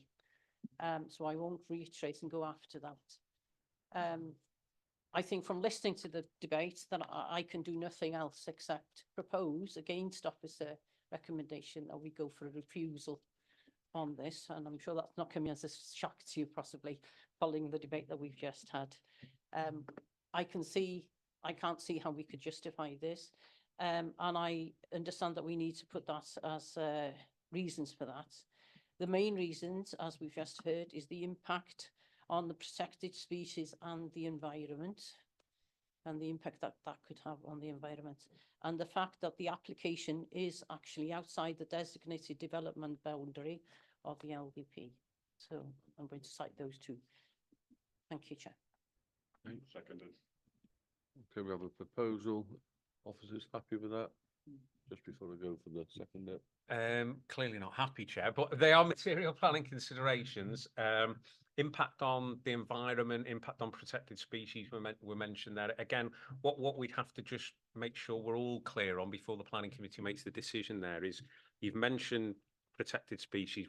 We might need to hone in on a particular impact that's said there, in terms of, obviously, because we've got the NRW response, that would be just thrown back at us straight away in terms of NRW. So you just might want to emphasise that. Just on that, sorry. We just clarify that that's the impact on the species in the SSS high, and you know, the lack of the impact on the triple SI. I think that's clear. Thank you. No, sorry, Councillor Thomas. sorry, Yes, he's been waiting patiently. Jochen, Councillor Thomas. I thought the planning members would need to speak before I do. I think they've had long enough. I'm happy to ring you in, sir. Okay, what you're saying is Councillor Roberts has had long enough. Okay, no. So, Borada, Hannah, I realise you're in a bit of the hot seat this morning, Hannah, but you and I have been discussing this matter since 2017, I think it is. I sat on the strategic planning group, as did Councillor James here and the chair. So we sat on that for 5 years, so we know the history of this. I've also attended all the reconvened meetings of the QUARRY liaison group. We've had discussions there over the years. I still have a few concerns, but before we get to those, well, look, we're talking this morning about this regional technical statement at times. Could you explain your role here today? Are you here as the officer who works on behalf of that Wrexham, Flintshire and Denbighshire partnership? Yeah, so that's your role. So you're not actually a Denbighshire officer, are you? You work for Flintshire, just for me to get that clear. Yeah. Okay, thank you. In our discussions, we have heard about the shortage of this type of aggregate in the sub-region. Now, most of it comes from Flintshire, and I remember us discussing in the rugby club, not of an evening, but during one of our afternoon meetings, of the fact that Flintshire wasn't able to meet its needs of exporting this limestone aggregate waste for projects in the northeast of England. Those were your words at the time, for the northeast of England, and also you mentioned HS2. And Dan, who was the officer who took this over from you for a number of years, also with our group mentioned the cross-border need for this aggregate, and HS2 was also mentioned. So I am very concerned, as has been said here, that there isn't this local need. As a cabinet member with responsibility for housing, I support that information we've had about the housing needs of Denbighshire, but the whole reason for being part of this sub-regional partnership is if we do need a little bit of limestone, we import it. If we want granite, we get it from Gwynedd. If we want sand, and if we need rock salt, we get it from Cheshire. Am I right? We import this. But we have this group, and Flintshire certainly has a need, but Denbighshire, I'm not convinced has a local need. I thought I'm a bit wary of venturing into agricultural matters because I've got Councillor Mervyn Parry sitting by my side there. But the other need which is being put forward is that this is needed locally for agricultural use. But my information about that is maybe it's not the right particle size for that. And even though steps have been taken to try and make it appear as though this is for local need, it may still be that that material has to be imported from outside the county because, and this is where it becomes, I'm sorry, Chair, you know, sometimes you're on a journey and somebody says, is there a doctor in the room? Well, we've heard a few scientific questions, so I'll admit, yes, I'm the scientist in the room, sorry about that. But particle size is important if you're spreading agricultural lime because it's an alkaline and rain falls on it, and rain is weak carbonic acid, it needs to dissolve. So there's a problem there with using our local large particles of that. So I can see you want to push the button on me. So I'm just going to finish by saying that I have attended all the meetings set up by Breeden and so on. I spent one evening listening to a geology expert who was the person who came along because he was explaining how the blasting works. And he admitted on that evening that limestone isn't like granite. It's got different structures within it. It dissolves in water. You can have gaps, you can have caves in it. That's why we go off to limestone areas to visit caves. And so it's quite simple for me as a scientist to understand why some of those residents who live nearby never feel any of the blasting, whereas a house next door, because it's on a slightly different structure in the limestone, is able to do that. And the expert on that evening agreed that limestone is not this one type of rock, but that it has different structures and different hardnesses. So it's quite possible that some of the reasons we have heard that the local residents are able to feel the blasting, and I believe all the data shows that all the blasting is below the set limits and so on, but that is possible with this kind of rock. So I think with that, before it becomes even more scientific, all I'm going to say is if this was a council project, we'd need a well-being of future generations assessment. And if we were doing that, is it right that our residents are going to be living so near to a quarry from now till 2048? Thank you, Chair. Very shocking about. I was waiting. I wasn't trying to hurry you on, so sorry if it come across like that. So, are we going to come back? Yes, Yes, I can come back Can on I- the. I'm asking everyone now if you can summarise, and then we do need to move on with it, I think. Yep, certainly. Just to start in relation to Councillor Thomas, his original point there was around the role of Hannah. As I said at the very start of the meeting, we are part of a North Wales shared service in terms of minerals and waste. It's a sort of collaborative approach across the region in relation to all authorities using Hannah's team for any applications related to minerals and waste in their particular area. It's probably going to be a model that is going to have to be used more and more in relation to the resources that we have within councils to have these specialisms in particular areas. So in that regard, the planning application's been submitted to Denbighshire County Council. It's a Denbighshire County Council decision effectively that we're making today through Planning Committee. The technical expertise on that matter is regional, however, and therefore we have to bring Hannah in to act as case officer. But obviously she's been working with officers of Denbighshire County Council in terms of preparing the reports, etc. So I don't think there's any sort of bias in relation to all of this, because clearly this particular planning application, it's not just a singular Denbighshire issue, is it? You've heard this morning that there is a regional aspect to all this and to minerals generally. So I hope that answers the question in relation to the role of Hannah. Do you want me to sort of try and sum up now, Chair, in relation to where we are in terms of... Take a breath. So I'm just going to, and then I'll bring you in. Okay. All right. Okay. I don't think that's part of this, but thanks for that. He doesn't have a vote here.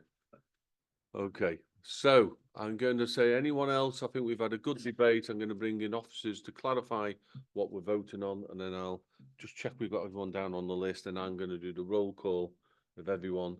So I think we're all okay. Officers, can you just confirm the vote, how we're going to do it, just so everyone's clear, please? Make sure that I have seconded. No, we've got that. We've got that. Okay, so officers, can you come in, please? Thank you, Chair. Yep, before we go to the roll call in relation to Planning Committee making the determination on this application here, just want to again re-emphasise to manage people's expectations that we won't be issuing a decision on this because of the holding direction that we've had from Welsh Government. So it's just to clarify that this is the Planning Committee making this decision.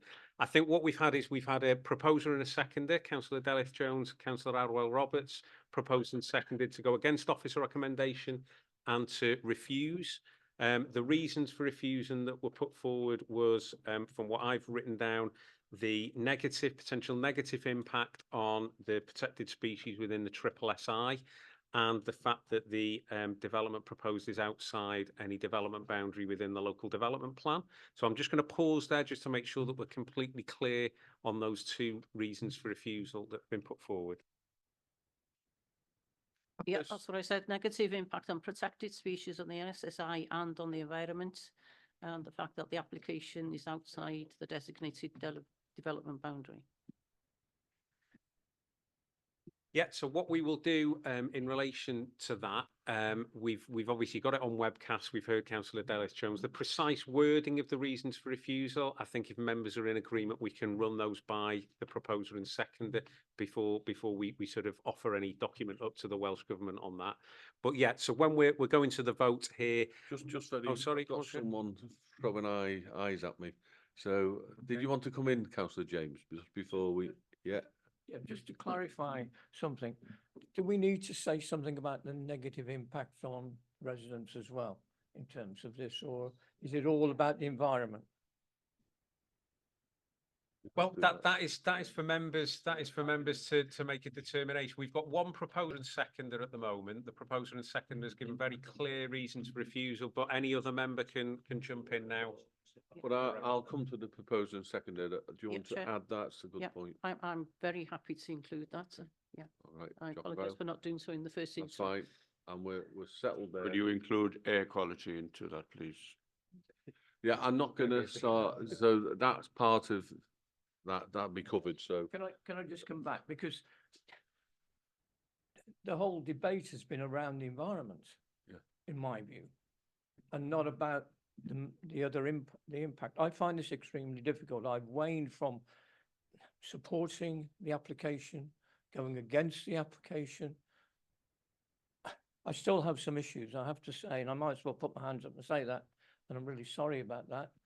But it is an extremely difficult decision. It's probably one of the hardest decisions I think we as a committee have ever made. And I know you're going to shut me up. No. I just need to say that this has been very soul-searching and challenging. And thank you for reminding me that I probably won't sleep in the near future. But it is extremely difficult. We work in collaboration. We need to work in collaboration. The other thing quickly I want to ask, is this the only limestone quarry in Denbighshire that's active? Yeah, Okay. Okay, I Thank get your you. point. And So- when you talk about the environment, when you're looking about the amount of responses about the environment and the amount of paperwork on the environment, it's not really strange that we've touched on that because it is important and a quarry is a big impact. Yeah, it does, but I think we're okay with that with the amount of work on it, but I get that. Right, I am definitely now going to bring officers in to confirm. Just to follow on from what's been said there, can I just therefore qualify that I would like to add on to a further reason is the negative impact upon the amenity and well-being of the local residents, because I think we do need to look at this as a whole and holistic reasons for why we're looking at this. So we protect the speaker's environment outside, and I am going to get the officers to read out just a summary of that before we talk about the voting. Because it's changed again. I want us to be absolutely clear on the reasons and then we'll go to vote. Just summarise now, if you've got all that information, please. Yes, I think we have, Chair. Thank you very much. So just to summarise, I think and again, we'll be careful with the wording, and we would like to run that wording by the local members just so that we're completely clear on it. I think one thing I would say before I just clarify that again, it goes back to the evidence base and the wording. I think we need to be quite careful on it. So again, going back to Councillor Arwell Roberts' point there, if we start specifying things like air pollution, noise, dust, etc., we would need an evidence base for that, and that might be difficult to then justify within any appeal setting. So I think what we're going to try and word it around is the potential negative impact on the environment, specifically relating to the SSSI. Secondly, the fact that the application is outside any development boundary within the adopted local development plan. And then thirdly, potential negative environmental impacts on residents living nearby. They're the sort of three reasons that I've heard, but we'll try and get the wording detailed up for you. Okay, and just confirm we're going against, the recommendation is against, so how they voting, just to confirm that before the start. So we're all absolutely clear. Okay. Yeah, I think we've got Councillor Harlan to come in, but just to clarify before we go to the vote, I think it's going to be quite clear what you need to do. The officer recommendation is to approve this application. So I think members would need to say, and I'm looking at the legal officer there, just a straightforward refuse. I'll bring in the go against. I'll bring the Okay. legal officer in. Sorry, Sure. My understanding is that the proposal which is on the table is to refuse planning permission. So the vote will be, if you want to refuse planning permission, you vote for the proposal. If you don't want to refuse planning permission, you vote against the proposal. So your response needs to be for or against. So if you wish to refuse planning permission, you vote for. If you do not wish to refuse planning permission, you vote against. And the reason for that is that the proposal that you are voting on is to refuse planning permission. So you need to say whether you are for or against that proposal. So saying for does not mean that you will be granting planning permission. You will be refusing. Okay, Councillor Harlan, very, very quickly. Jock and Val. Just about the carbon emissions, the effect on climate change and the negativity in comparison to how we view our climate change emission strategy in Denbighshire. I'll make sure that's touched on as any future debate. So, Jock and Val, thanks for that. Yes, sir. Shall I turn on the mic? Right, we ready? All happy? I'm going to do the roll call. Please talk into your mic so everyone hears what you're saying is clear on anyone listening online. So, Jock and Val, thank you. Councillor Chard, please. Abstain. Councillor Edwards, please. A very definite for. Councillor Elson, please. For. Councillor Justine Evans, please. For. Councillor Harlan, please. For refusal. Councillor Hilders Roberts, please. For. Councillor James, please. Four. Councillor Jones, please. Obliged. 4. Councillor Matthews, please. 4. Councillor Mendes, please. 4. Councillor Metri, please. 4. Councillor Mullin James, please. 4. Councillor Paddy, please. Obliged. 4. Councillor Roberts, please. Obliged. 4.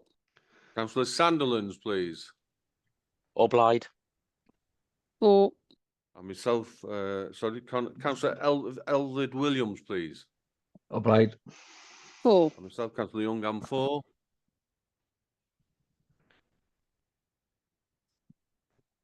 So that's been agreed that we refuse the application against officer recommendation, and that is 16-4 with 1 abstention. Jock and Vow, thank you very much. We'll have a break.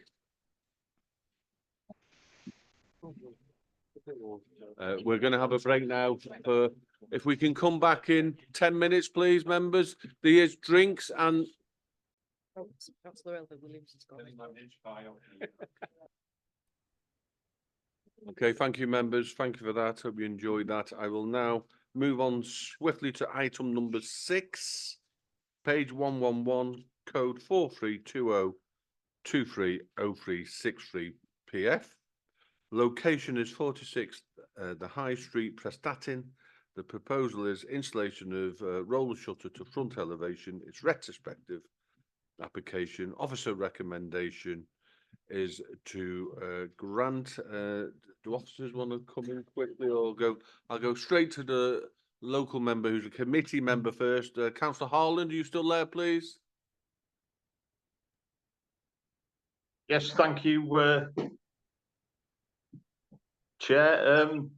Yeah, this application I've received several representations about, and it appears to be a shutter affair across the front of a shop in Prestatyn. It is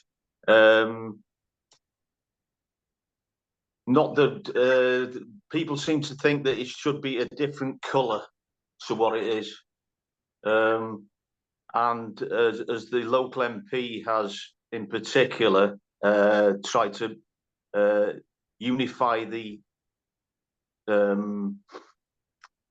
view of the high street almost shutter free on the outside, or he's attempting to do so. I'm not convinced that this is a real issue, to be quite honest with you. A lot of the shutters are on the inside of shops, and this one is for the outside, and it doesn't really seem to me to be a major issue, if I'm quite honest with you, with my constituents. Dear Chair. Okay, I will bring in the committee members and then I'll bring in the other local member. So Councillor Parry, please. Thank you, Chair. This is a retrospective application in a it's not in a conservation area within Denbighshire. I understand that there's a difference between the conservation area in Denbighshire and not the conservation area with the regard to roller shutter doors. The conversation with Officer Chris Evans about this in the past, and they've probably put their roller shutter doors up thinking there was no objection to it. It's a retrospective planning application come in now, so I think we should support this because this application, because it's in a non-conservation area. I think when we look at the conservation areas of Denbighshire, in RHYL and various other places, we have got roller shutter doors within conservation areas. So I think if we're going to jump on that one, I think we should sort those areas out completely before we go on to areas that are not in conservation area, and possibly as well make a note of it that in areas where we are in conservation area, not everybody knows they're in a conservation area, because if you're renting a place, it doesn't always tell you in your tenancy agreement that you're actually in a conservation area. The landlord might know, the property owner might know, but the tenant, when they're renting the property out, won't know that. And some guidance maybe on shop frontage might be an idea, because once you've spent your money on a small business like that, on a roller shutter door, which aren't cheap, and then somebody comes and tells you to take it down and put it on the inside, putting one on the inside isn't quite as straightforward. You can't take the one off the outside and put it on the inside. So it's a complete scrap, that one. And the guy next door's not going to buy it off you because he can't put it up neither, because he's in a similar situation. So I'm supporting this application. Jock and Vale, thank you. Councillor Mendes, please. Thank you, Chair. I would disagree with my fellow councillor Parry and would urge the members to refuse this application for two reasons. First and foremost, it's a retrospective application, and there's too many planning breaches, or there's too many retrospective applications. If we allow retrospective planning applications to go through, it then makes a mockery of the whole planning process. So that's the first reason. The second reason is on aesthetics. It looks awful. And although Councillor Parry does point out that it's not in a conservation area, it is my understanding that the conservation area, there is a conservation area across the road or nearby. So I understand from a retail point of view that there is and there would be a need for security, but as Councillor Parry points out, you can actually put roller shutters or security screens on the inside with like a honeycomb effect, and they're more aesthetically pleasing. Thank you. Okay, I'll just bring in officers to clarify the policies we're working to. So I understand, you know, you don't think it looks very well. Beauty's in the eye of the beholder, but I will just check the policy we're working on. Jock and Vale officers. Thank you, Chair. Borodar Pout.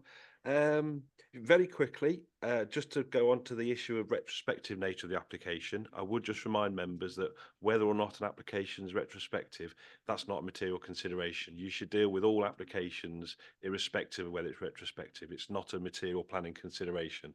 Exactly, Mr. Councillor Mendes.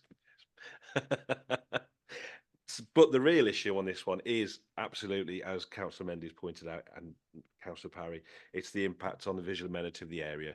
It's not in the conservation area. It's very close to it. It's within metres of it. So the issue would be, does it affect the character and setting of the conservation area? Clearly, officers here have taken we've gone to our conservation officer who doesn't support it because of its proximity to the conservation area. Planning officers have looked at that, and we've also looked at their reasoning for security. And what we would like to try to get members to consider here is take the balance. If the shutters were internal, we probably wouldn't have an objection from the conservation officer. So do these external roller shutters have such a detrimental impact on the character of the conservation area and the street scene as to justify a refusal? I think I'd direct you to the photographs that are within the report, at the start of the report and in the report.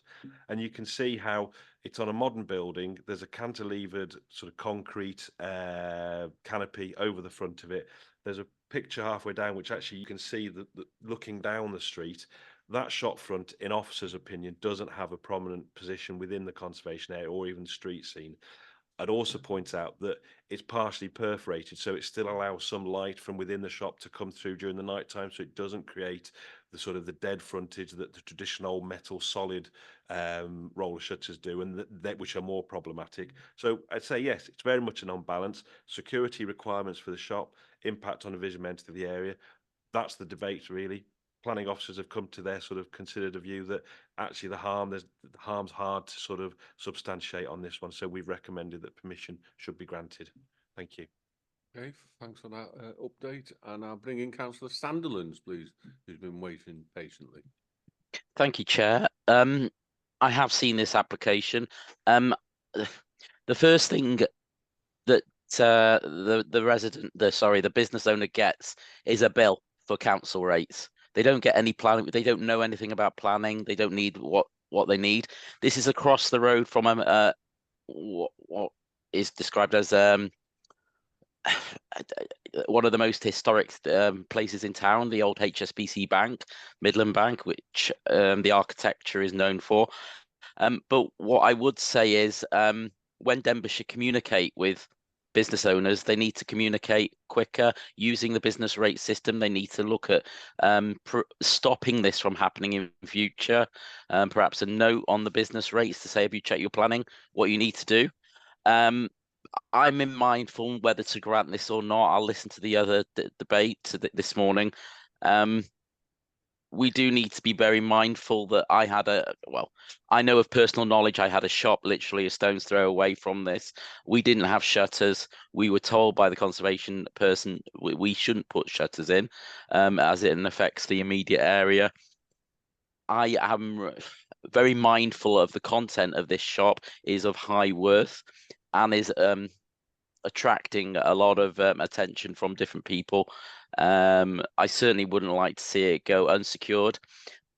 So I'm in two minds whether or not to support this or not. It is a question of looking at the planning, though. As officers have just said, it's a black and white situation, literally.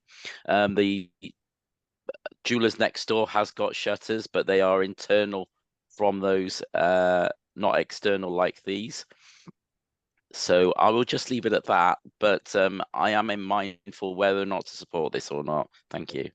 Thanks for that. I'm just going to ask for clarification of if it's not in the conservation area that's stated why it's before us today. I think just that clarification just for members, and it'll pick up on some of the points and also the point on whether the council should be telling people. So it's not in the conservation. Why is it before us? Jock about. Thank you, Chair. Yeah, just for clarity on what Councillor Gareth Sandilands had mentioned there, I think actually the jewellers adjacent does have an external roller shutter on that you can see from the photograph on page 115. But yeah, I think he summed it up as we'd said before, that the issue here is the visual amenity and the proximity to the conservation area. So I think in terms of why have we brought it to planning committee, I think it's one of those cases where there has been some concerns raised to us in relation to the visual impact of this in proximity to the conservation area. But we've also had people that are supporting a local business to try and secure its wares, etc. It's one of those cases that does throw up some localized issues. People locally might think that they don't like to see roller shutters on their high street. Other people will say we expect businesses to secure their shops and their wares, etc. So that was the reason that it was brought, because of that debate, and it was a nice soft one after the quarry. Thank you, Chair. Okay. You're not allowed to mention that anymore.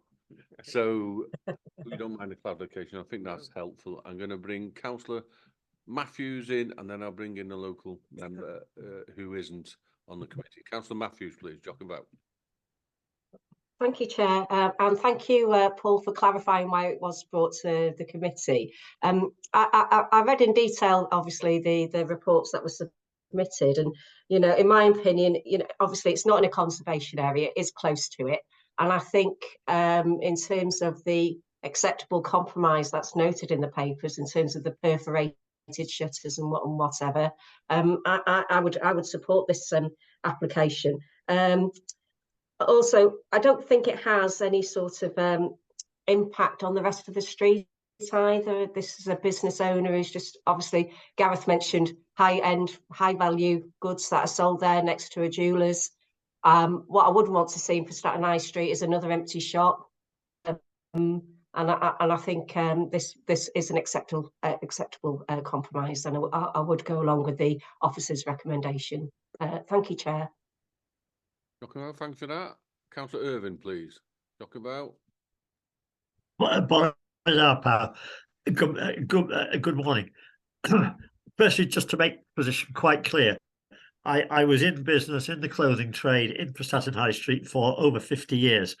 I'm not in business anymore. I'm retired from business. I have no business interest in the high street, and the properties we owned have long since been sold. So I've got no interest whatsoever. However, I can give you some context. If you go back a number of years, I had the most unfortunate experiences of being dragged out of bed at 2 a.m. in the morning on more than one occasion. On a particularly notable occasion about this time of year, when I was confronted standing in the high street to see our large plate glass window shattered and our entire sheepskin and leather coat stock ready for the Christmas trade gone. That is the stress that it brought to me personally. It nearly reduced me to, well, it did nothing for my mental health, as we say today. And the only way we could solve persistent raids of this note, because we had 4 or 5 over a relatively short period, was to install roller shutters of the perforated type. There was no other answer. The police told us that, security experts told us that. That's what one had to do, and we had to fight a planning battle then. So this particular business sells high-end products. It needs to protect its wares. I know exactly why. I think the compromise that the planners have come up with is entirely laudable, and I commend it to the planning committee and hope you will support it. Because what do you want at the end of the day? Do you want successful businesses selling nice quality merchandise, or do you want empty buildings because they cannot protect it? To me, it's a fairly straightforward decision for you to make. Thank you. Giacomo, thanks for that. In Councillor James, please, if I may. Thank you, Chair. Yeah, and I've looked at this. Had it been a solid stainless steel shutter, it may well have entered a different debate, but I'm quite happy actually to support this application, and we look forward to grant. I think Councillor Irvine is absolutely right. People need to protect their businesses. There's also an issue around, I guess, some insurance companies, particularly, well, these days, will probably insist on some sort of shutter thing to get decent insurance, to get insurance cover, and won't be tied any business. And I'm sure Councillor Irvine, with his experiences, I hope he was not in his pajamas when he was standing at 2 o'clock in the high street. But I'm sure that he would be aware, and some of us who've been in business are aware that there are particular insurance requirements these days. And so I'm quite more than happy. I don't see it as a detrimental to this area at all. And I will be happy to propose that we... Okay, we've got a proposal. Oh, we have? Yeah. Are you gonna, have we had a seconder? Yeah, we've got a seconder. Okay. Just to clarify, Chair, if I may, Councillor James made a point about insurance. It is correct that you'll find if you're insuring high-value products, such as a jeweller's shop or high-end clothing, Can I remind members, to talk through the chair, please? Talk through the chair, please, if you don't mind. Councillor Roberts, please. Yeah, diolch yn fawr. Thank you very much. I agree with what Irvine has said. It's not to worry about. I'm sure we'll get this passed through. But I've never heard of there's a tie with PRESTATYN green. What is that? Is it a special kind of green? 123, the town council suggested an alternate colour for the shutter known as PRESTATYN green. I didn't know they controlled green. What is all this about, please? Thank you. I can answer that. I don't answer that. That's okay. That's fine. So, was there anyone else wanted to? Did you want to come back in, Gareth? Not on the colour. I'm not going to have a debate on colour. Well, I can say we have a Pantone that matches the street furniture called PRESTATYN green. That's all we know. That's what the manufacturers state. Thank you. Okay. Okay. Anyone else, or can I go to the vote? Okay, I'm going to go to the vote, if that's okay. Just confirm that the vote for us has been a long day. That's fine. It has. Thank you, Chair. Yeah, in this instance, the proposal is to grant in accordance with the officer recommendations. So if you're in favour of this application and you want to go with the officer recommendation as well, then you'll just be saying for to grant or refuse if you want to refuse it. Thank you, Chair. Okay. Well, thank you. Councillor Chard, please. For. Councillor Edwards, please. Councillor Elson, please. Councillor Ellis, please. Apologies for being late, Chair, and I'm for this. Yeah. Councillor Justin Evans, please. Against. John's still on. Councillor Harlan, please. For. Councillor Hilda Roberts, I think, is gone. I'm trying to just No. Okay, councillor James, please. Obliged. Councillor For. Jones, please. Obliged. For. Councillor Matthews, please. For. Councillor Mendes, for. Against. Councillor Metri, please. Obliged. For. Councillor Mullen James, please. For. Councillor Paddy, please. For. Councillor Roberts, please. Obliged. For. Councillor Sandilands, please. Obliged. For. And myself is for. Councillor Young.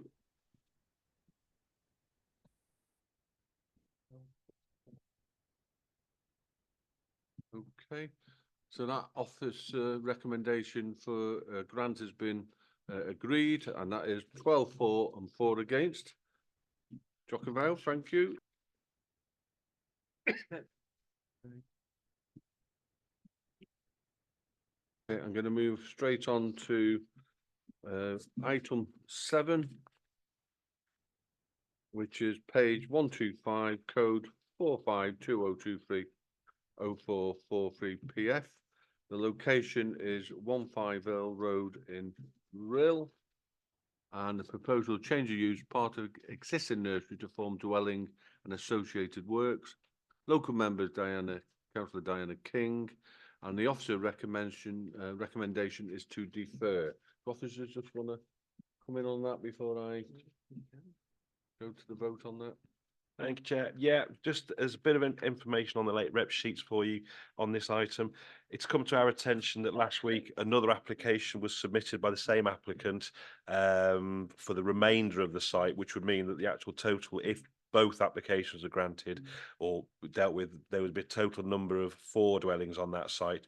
We think it's only fair that if they're going to pursue that second application, they should be considered at the same time. So officers want to have a chance to go back to the applicants just to say, you know, do you want to merge those two, or do you want to withdraw one of the applications? So we'll probably be reporting back in January, but we're asking for a deferral. Okay, so I don't have a debate, but we just need someone to support and second. Yeah. Yeah, second. So I'm going to go straight to the vote. Matt. Okay. Okay, Councillor Chard, please. Deferral, please. Yeah, Edwards, Yeah. Edwards, please. Deferral. Councillor Ellis, please. Obliged. For. Councillor Elson, please. Defer. Councillor Evans, please. Defer. Councillor Holland, please. I think he might have gone now. Councillor James, please. Defer. Councillor Jones, please. For. Councillor Matthews, please. Defer. Councillor Mendes, please. Defer. Councillor Metri, please. Defer. Councillor Mullen James, please. Defer. Councillor Parry, please. Defer. Councillor Roberts, please. Right. For. Councillor Sandilands, please. Defer. And myself, Councillor Young, I'm for deferral. So that's been carried. That's 15 for deferral. So that is confirmed along with officer recommendation. Jock and Vale.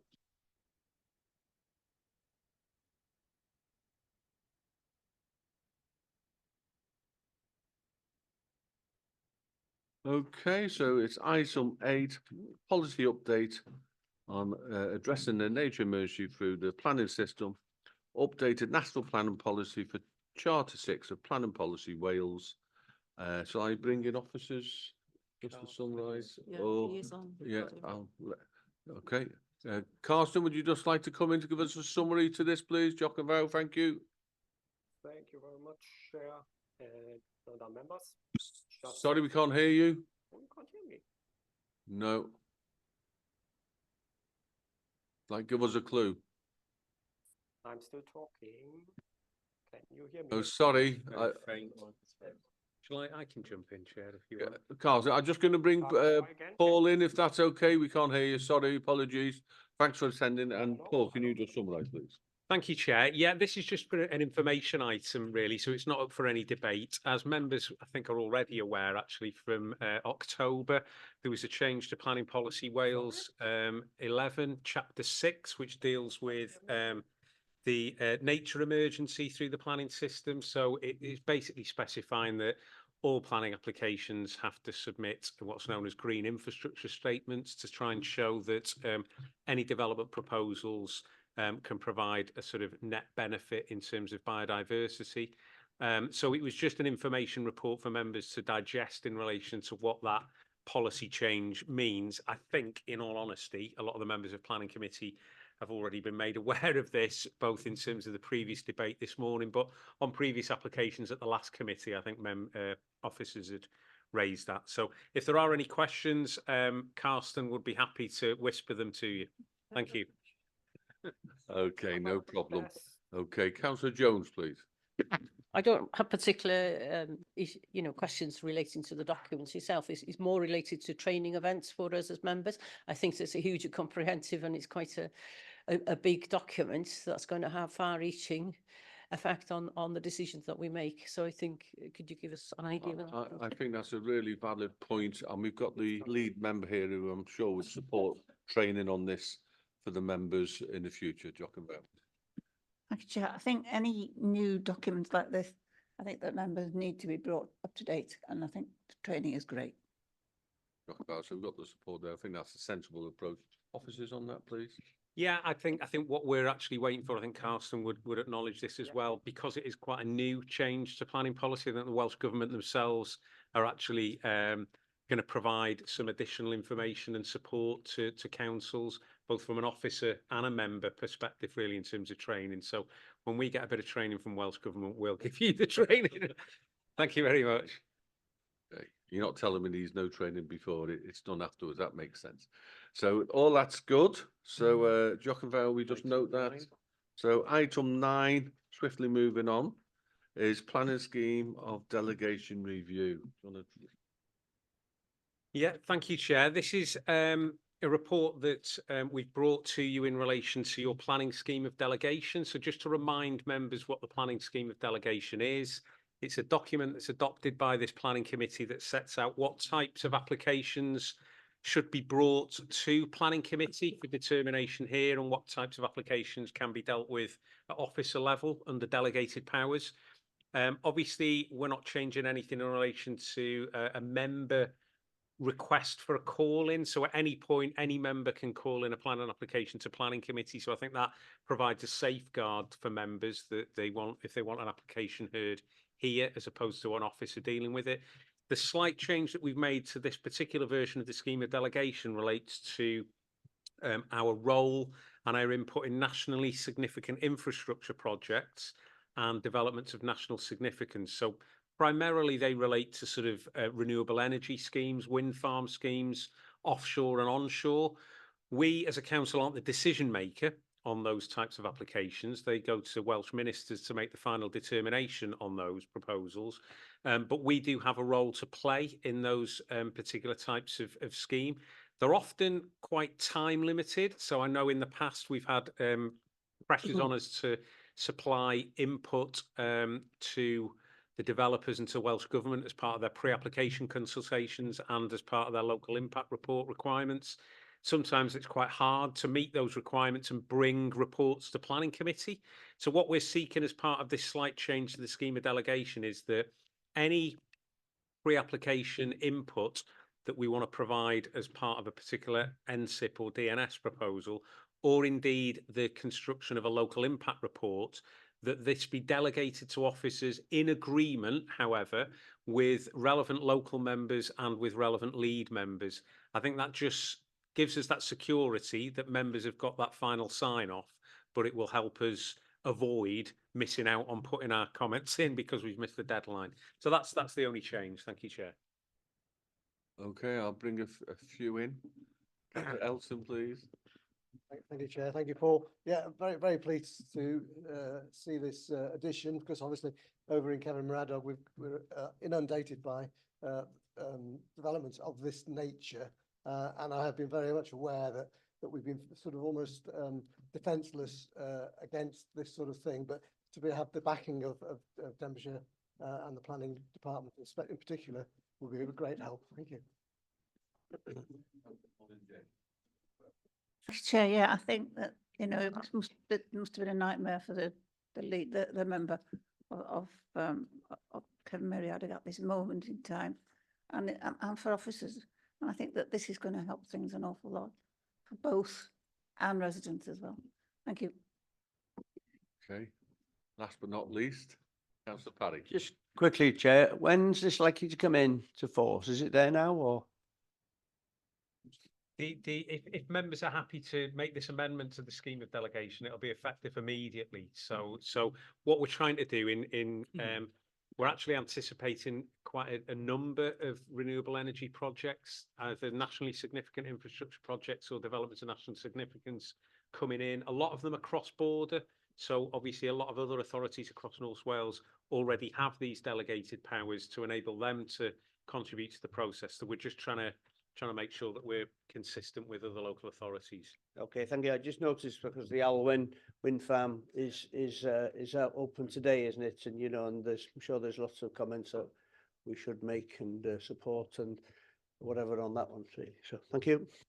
I think that communication between lead member officers will help, and I think this will benefit everyone and give the need of quick responses when needed without missing out the democratic process. So that's good. So just quickly before we go, so Nadola Clawen, Merry Christmas from me. Thanks for all your work on committee. Sorry, Chair, we just need to vote on that change. Do in the we? scheme of Can I delegation. say Happy That's it. Christmas, sir? Are we all for that? Yeah. There we are. Yeah. Yeah, show of hands on there. So all the best. Thanks for officers work in the year, and yourself have a good restful break. See you in the new year. Jock and Val, thank you very much. Merry Christmas. Merry Bye.